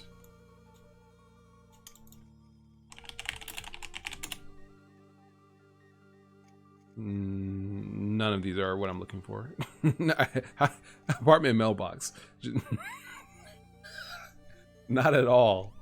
Is she the mailbox? Is she the mailbox? These are mailboxes. Alright, let me see if I can find what I'm looking for. For those who don't know, Pexels is a website where you can basically like get stock photographs or videos that are free, and you can use them like on websites and things like that. What about just Mailbox?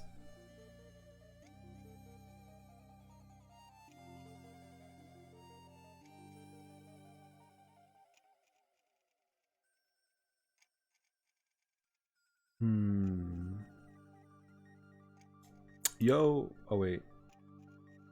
Oh. These are sponsored. Okay.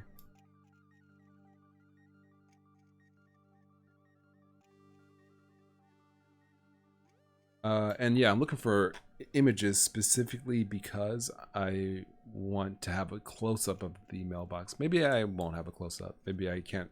It's too specific of a thing for me to find for free. I might have to either buy it or keep looking around. This is fine. We'll just go with this. Let me take a quick look at something real quick. Why? Tile. Okay.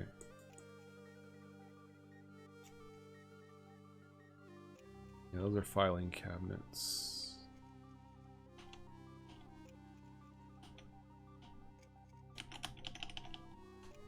Let me take a look at something on my side here. If I go to the apartment.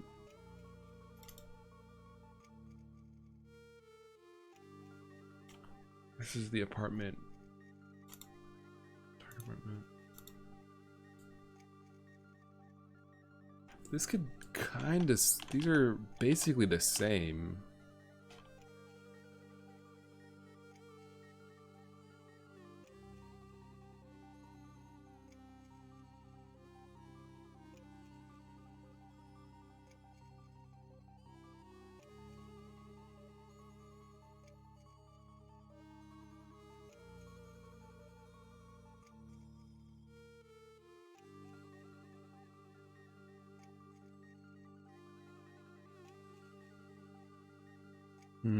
Alright, so what I'm going to do...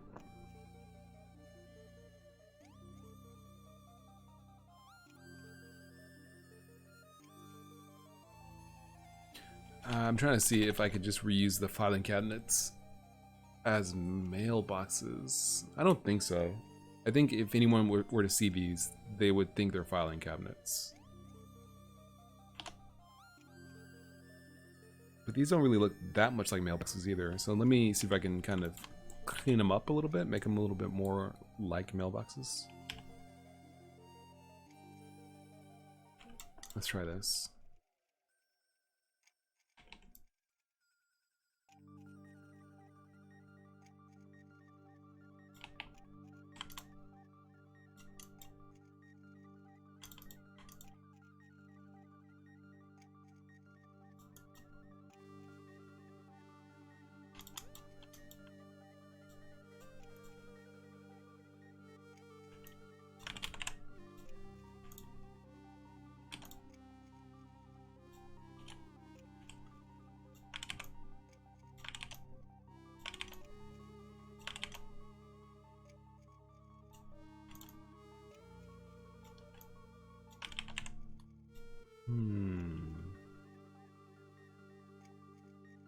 It feels a little strange.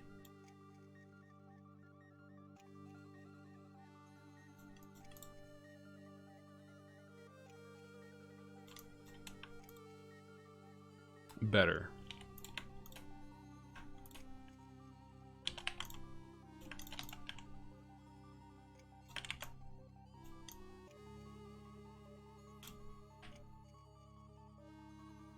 And then maybe something could be on top. Boon D says, hello. Yo, how's it going? Nice hearing this song again. Oh, thank you. Well, yeah, thank you. I'm like, is that a compliment directly toward me? I guess so. Thanks. It's one of my favorite songs that I've made. I'm so happy with the way it turned out.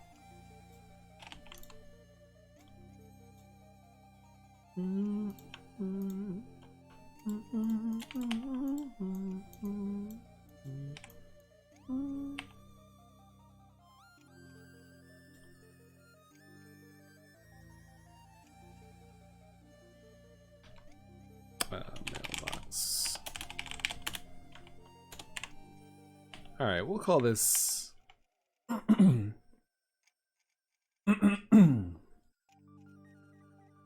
Yeah, we'll call this, I think, done-ish. Maybe one of them will be broken.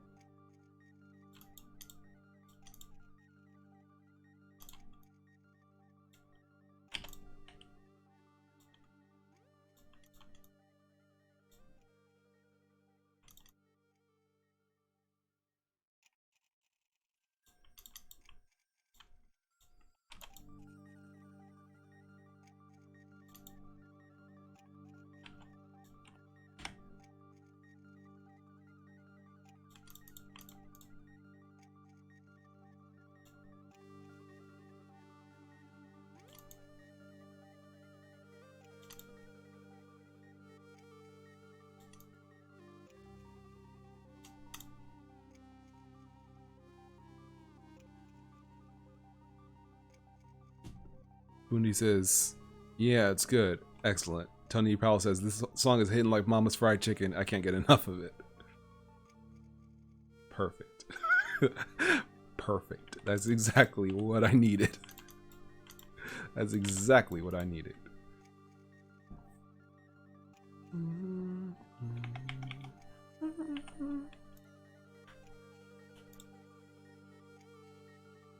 And this is definitely shaping up. It's definitely feeling more and more like a mailbox.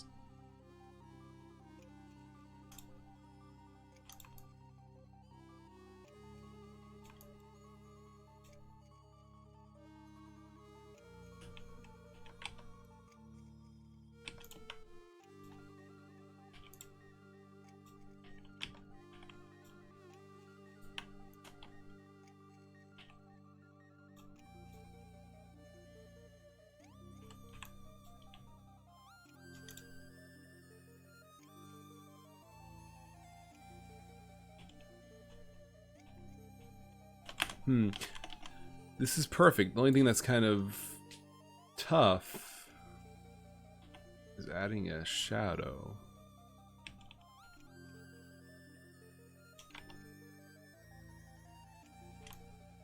Alright, let's leave it here for now.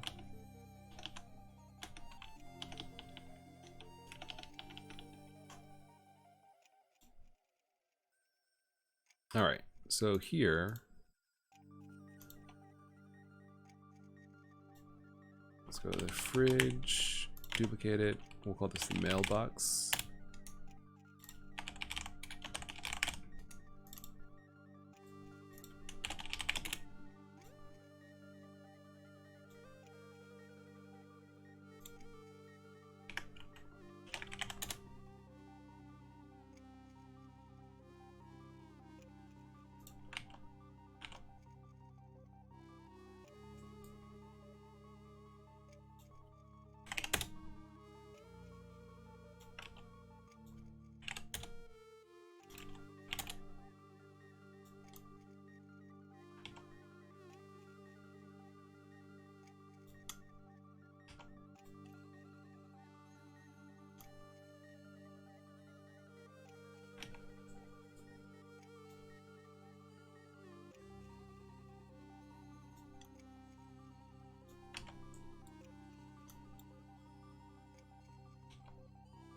Alright, we're good.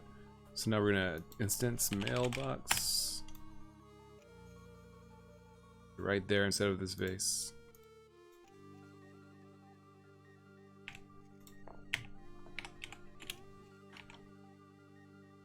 Excellent.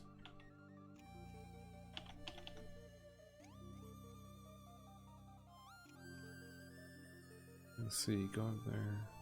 Vase, that's right. We want to go over here, apartment.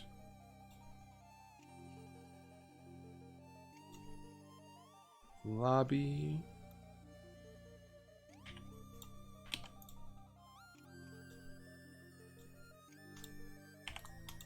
There we go.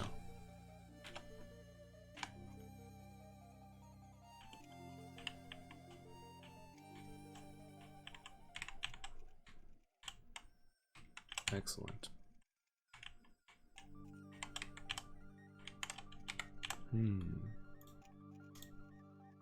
I kind of like that one of them is open.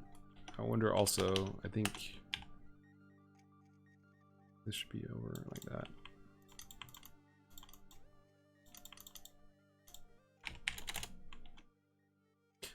Yeah, I kind of like that it's open. It feels very organic that it's open.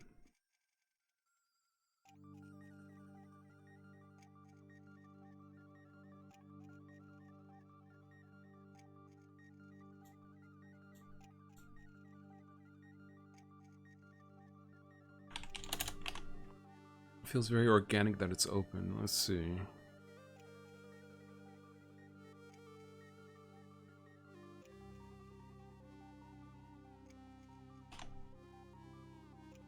But it also doesn't feel like there's enough slots for it to be a problem if like, you wouldn't be able to not figure it out in a sense.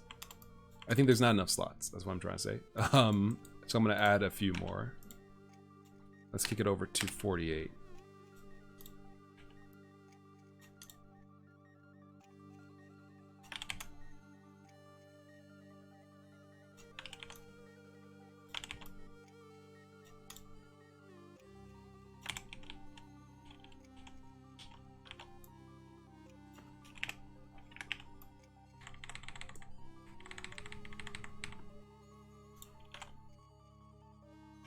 Oops.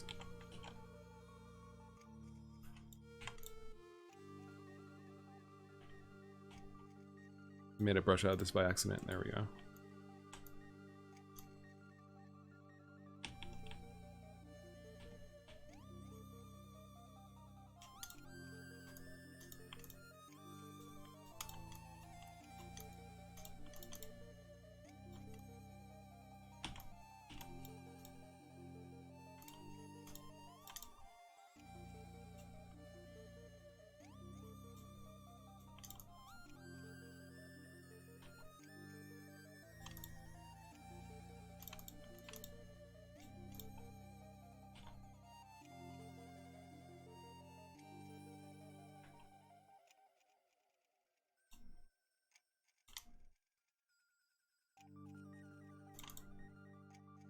Again, sorry for zooming in and out constantly, but I'm trying to see exactly how this is supposed to be shaped.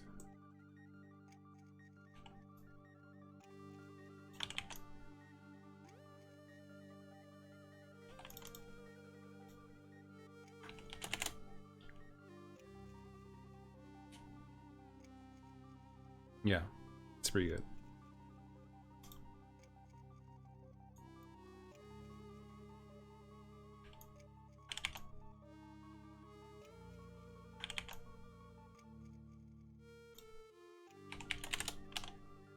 There we go. It's looking a little thick, but that's all the better. I'm talking about a mailbox, everyone, just to make sure that no one thinks I'm talking about something else. It's a mailbox. All right, excellent.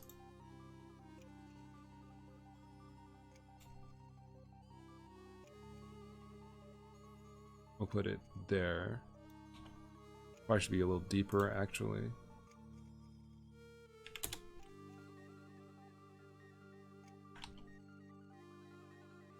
Bundy says, make it in the shape of the word mailbox. That's a really good idea. Nobody gets confused.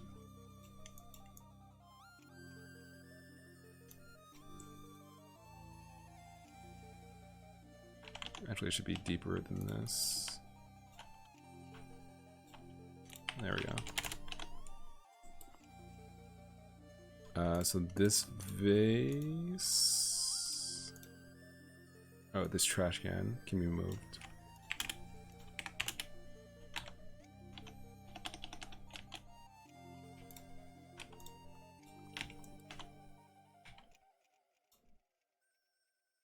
There we go.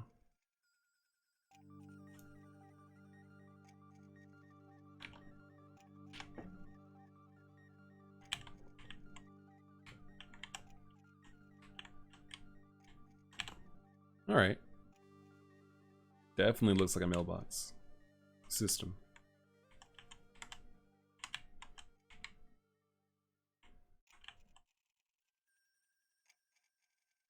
Oh, Captain Boomerang says, about to head out, but I love the stream. Your stuff is amazing and you're a huge inspiration. Nice work on the mailbox. There's no pursuit more noble than the free exchange of information. Thank you. Thank you for your...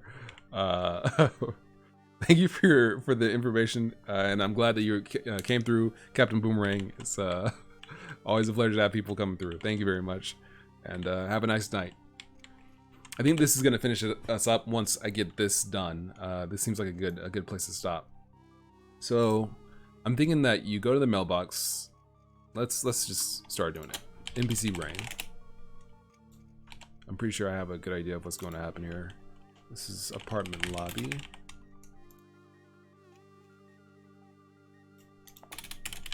Class mailbox extends ES.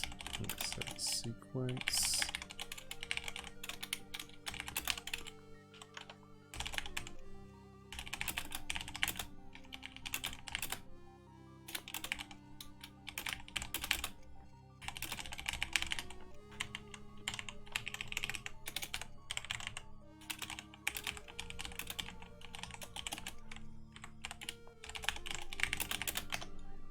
How many mailboxes are there? 1, 2, 3, 4, 5, 6, 7, 8, 16. Alright, so then I think at this point it could be like which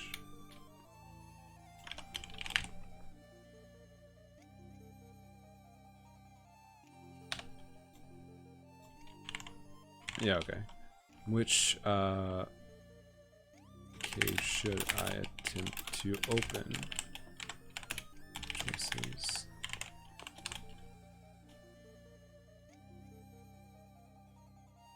Well, you should have to enter it actually. So this would be number entry. Is that right? Time entry, letter entry.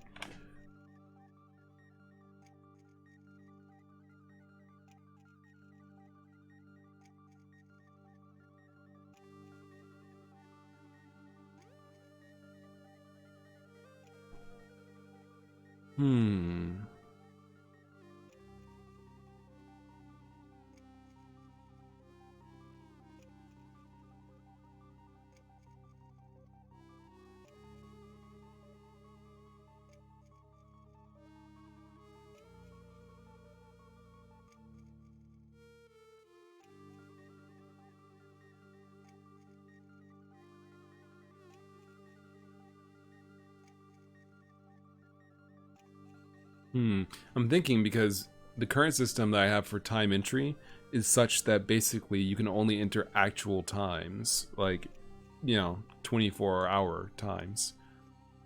I've been meaning to extend that to be number entry. I wonder if I could just redo letter entry. I guess I could just do letter entry and then allow you to enter numbers only for the letter set. That would be good. Let's do that.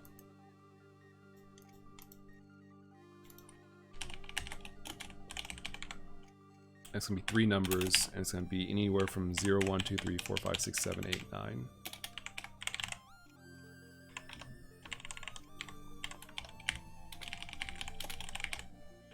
Alright, this is numbers.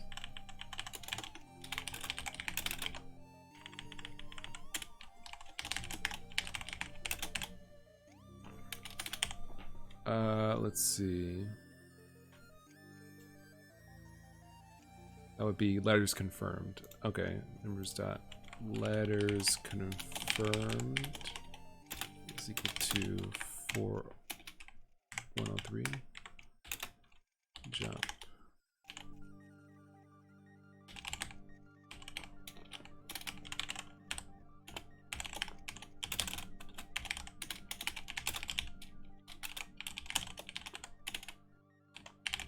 All right. Label. Marker.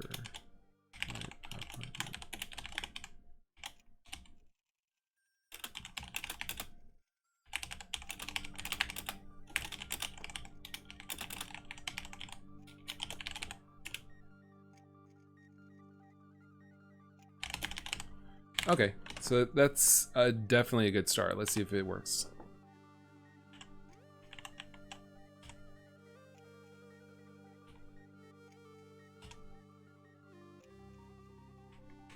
Whoa.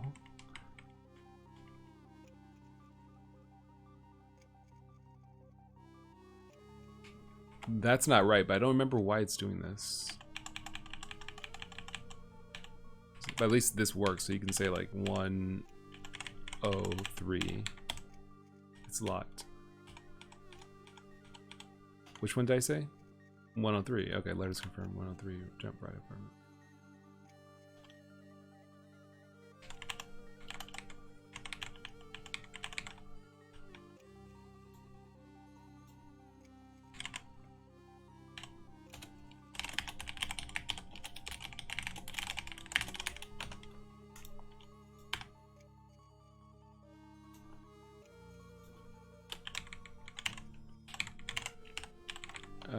Debug print. Oh, what's this? I made a print statement like thing, but I don't remember what it's called. Print S, that's what it is.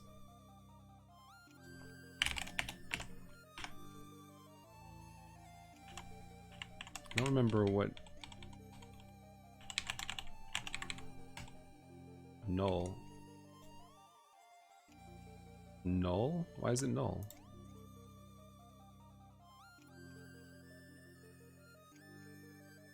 Looks like this is going to be where we end once I get this working, because the actual full puzzle is going to be more to it. So that's going to take like another hour. But let's see if we can at least get this working. So after letters confirmed, letter entry results. Why is letter entry results null?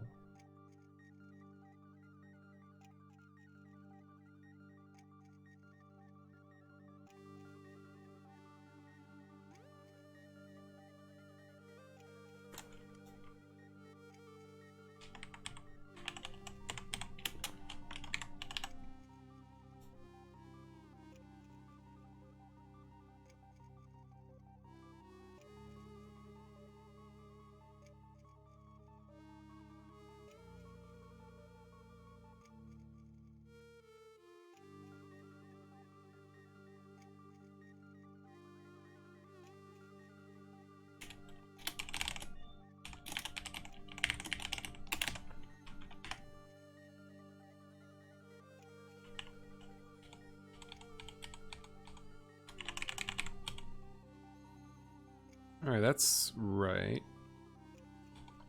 Mid signal, letters confirmed. Come back over here to NPC brain.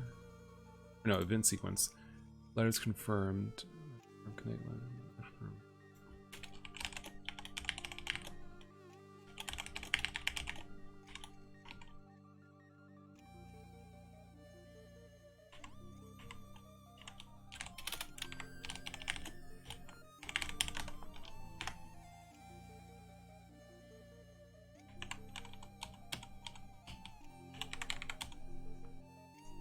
Is it null?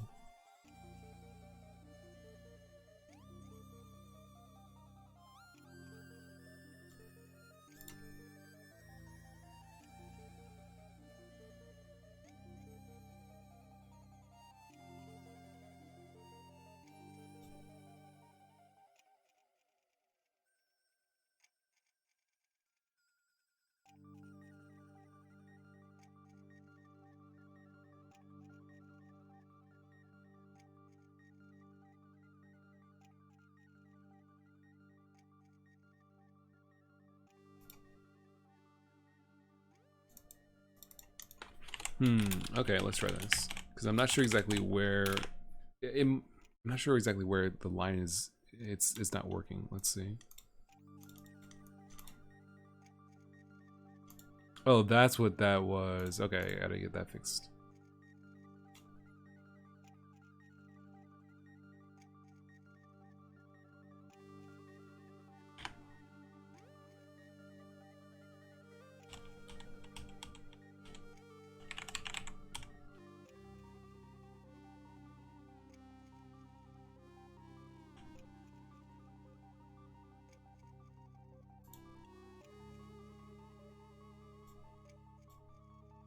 Letter entry.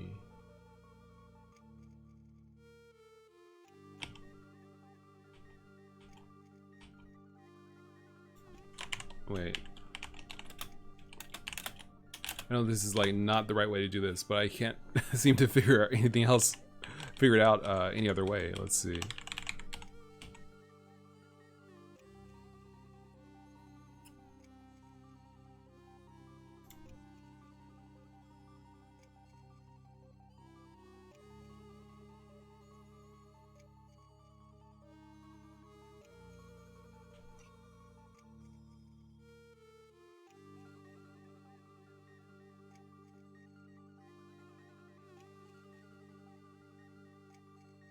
Oh.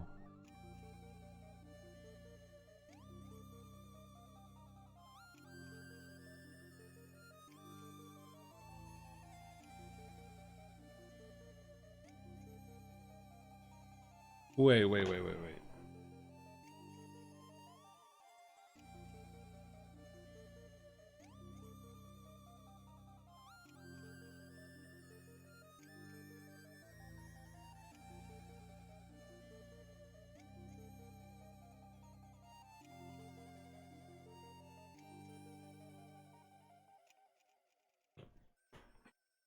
Strepa says, "Gotta go to sleep." Great stream, Solar. Thank you very much for stopping by. And yeah, don't stay up too late. I think I know exactly what's going on now.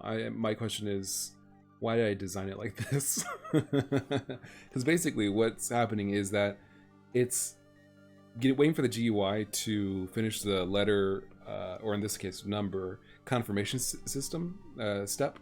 And so it connects to this signal that gets emitted when it's done. And then it sets an internal variable. And then when it runs again, it says, okay, confirmed letters equals this. Internal letters is no longer anything, and it returns true, so it's done.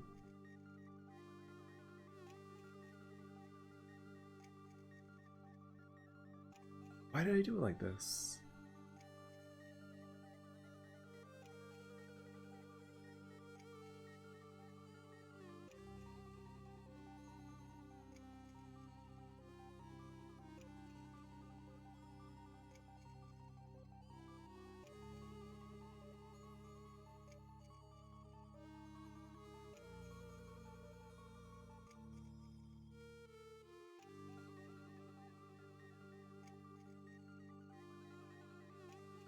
I have no idea why I did it like this.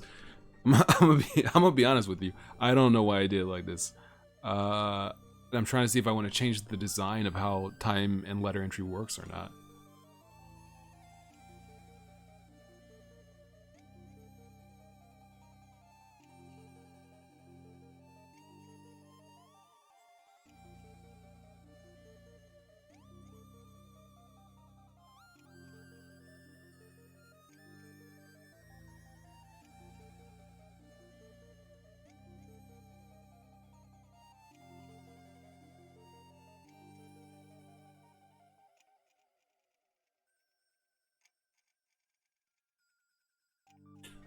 Honestly, I'm not sure. Let me kick this over to Adam real quick, because I want to have a little bit more control over how this works. Can I find stuff?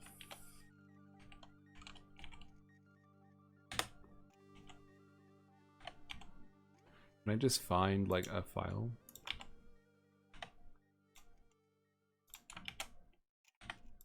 No, like what if I just want to open like a file?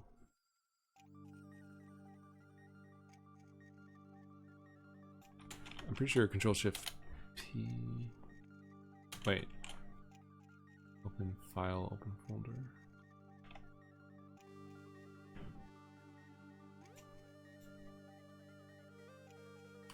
Control P. Okay, that's what it is. Control P. So.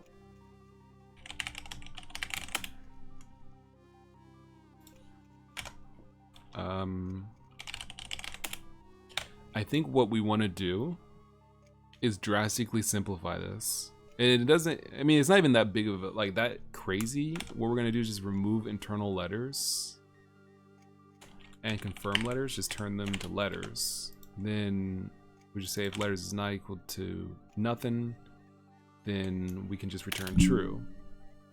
And then letters confirmed, we don't need to print that. Internal letters is that. disconnect. And then we can just have a function that says entered.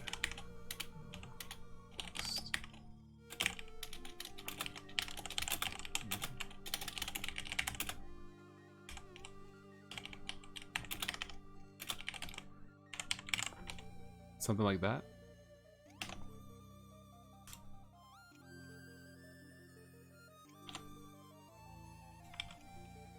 Then we don't have to have, we can have something that's a little bit more foolproof.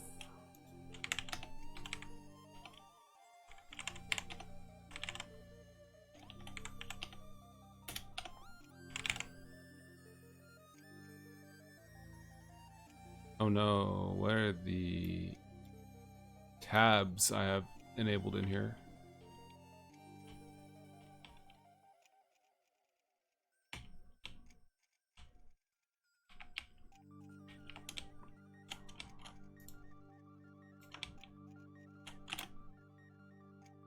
Okay, it is seeing it correctly. I think there's something going on with maybe the settings. Let's see. Where's...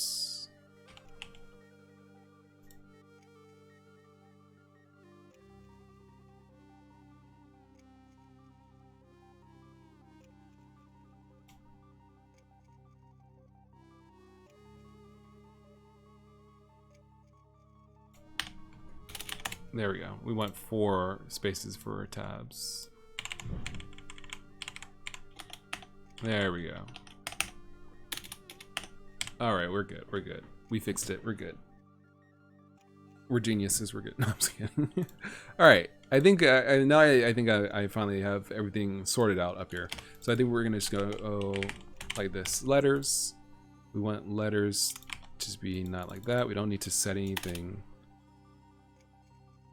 Set it here. Make a function so that it's nice and easy. We'll call this entered like we did before. This will be text. Return a boolean.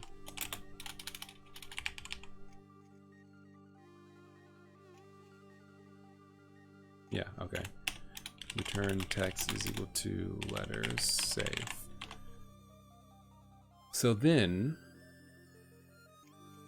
when we go over to apartment lobby.gd and we go to mailbox, we can just say if then numbers dot entered 103.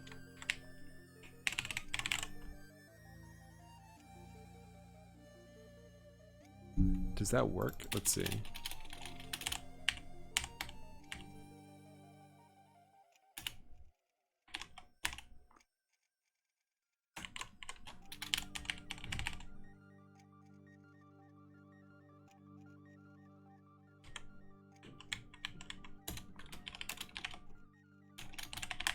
Which feels better, I wonder.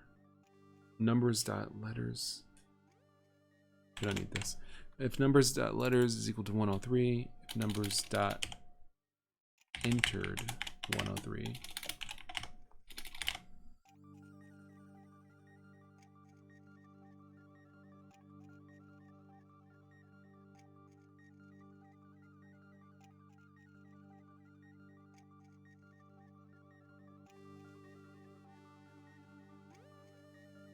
I feel like that's just a more foolproof one, foolproof approach. So we'll go with this.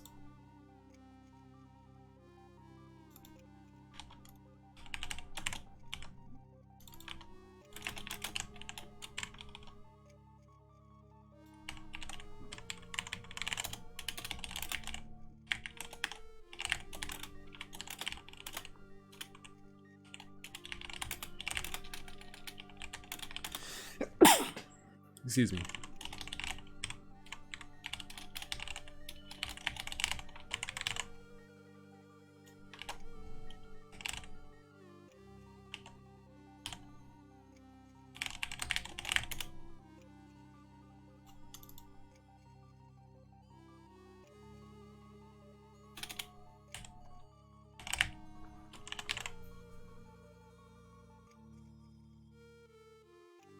I guess the entered is not really necessary. We'll just go with letters and time. All right, I think we're good. I think we're good now.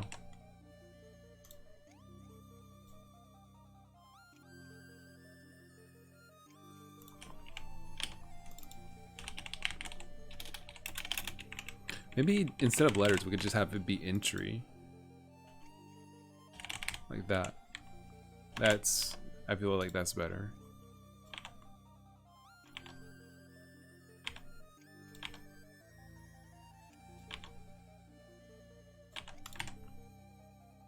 No results. Why am I even... Oh, I'm sorry, everyone. I'm just doing stupid things and not... I mean, like, I'm not thinking about the obvious, clearly better approach to things.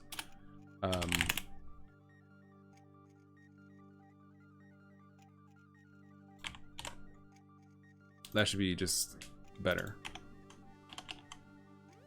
Okay, so I think we're good.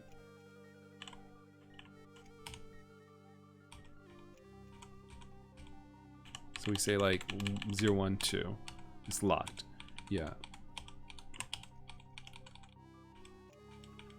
Okay, so we can't do anything after that. What we want to do...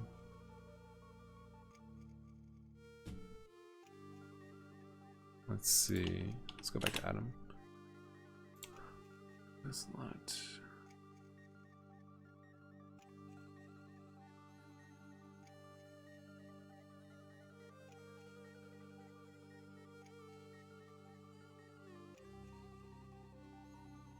Oh, that's why I did it the way I did.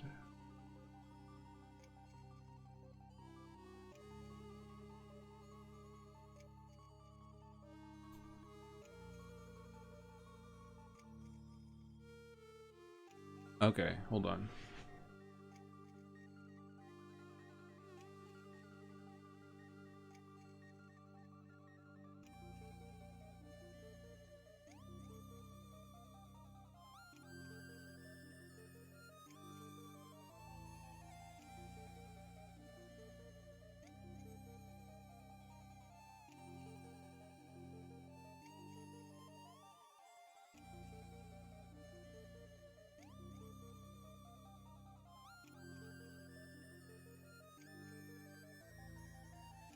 Let's do this.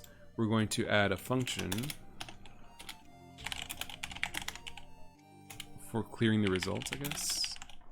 That makes sense.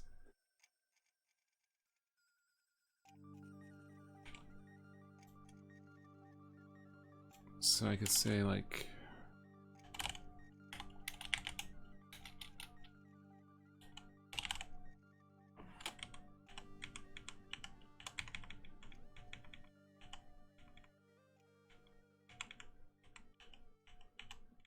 This is...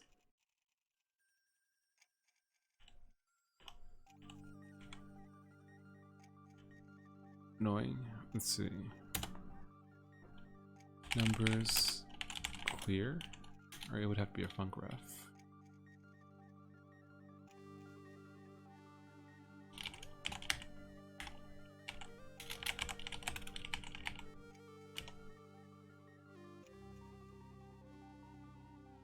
Let's just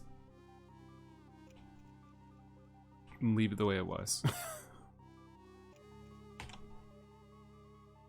Let's leave it the way it was. I simply didn't know what stuff was. I'll do it like this.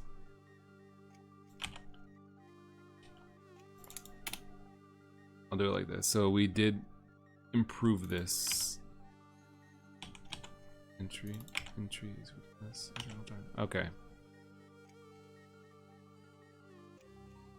All right. I think I got this. So yeah. I think we're good.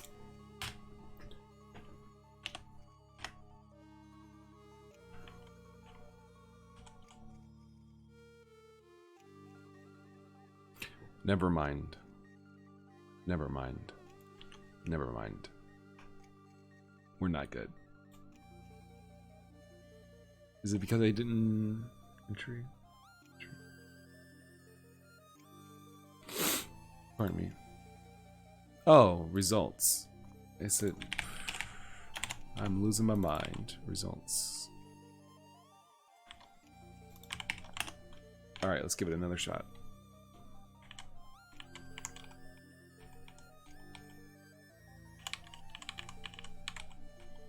Okay.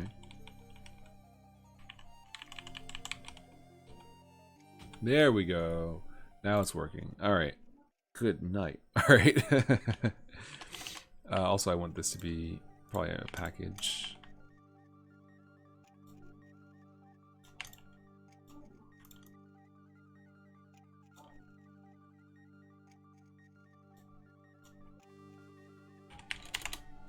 Because I don't know. All right. So we're good. This is actually working. I still have to actually make it so that the password can be like a password, but the core concept is solid, I think.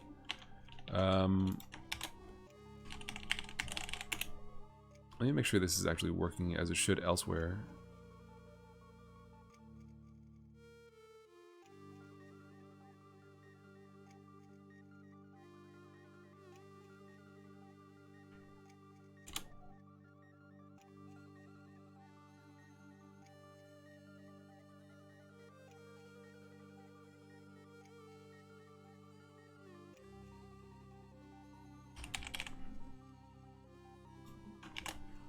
Confirmed letters.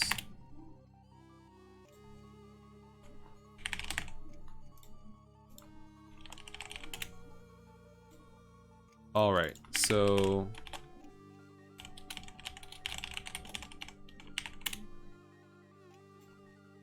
I think we're good. Confirmed time. So it should be results everywhere now.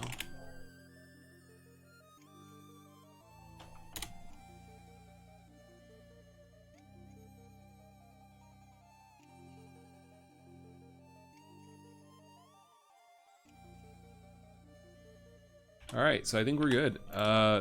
It took some doing, but we managed to get some actual small stuff, but progress done.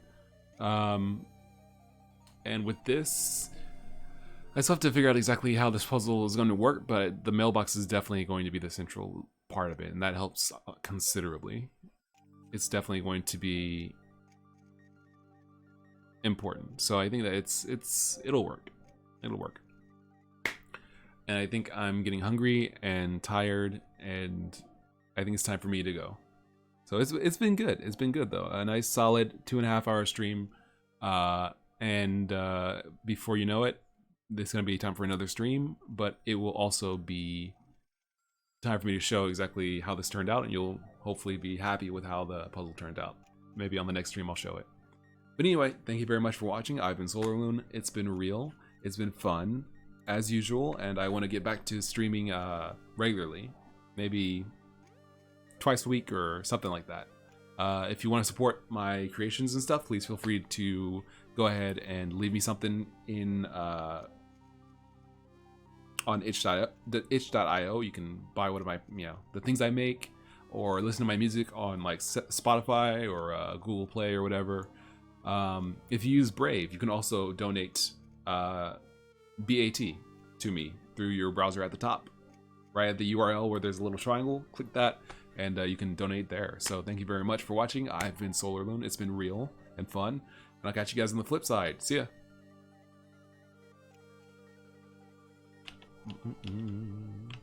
Do do do do do do do do.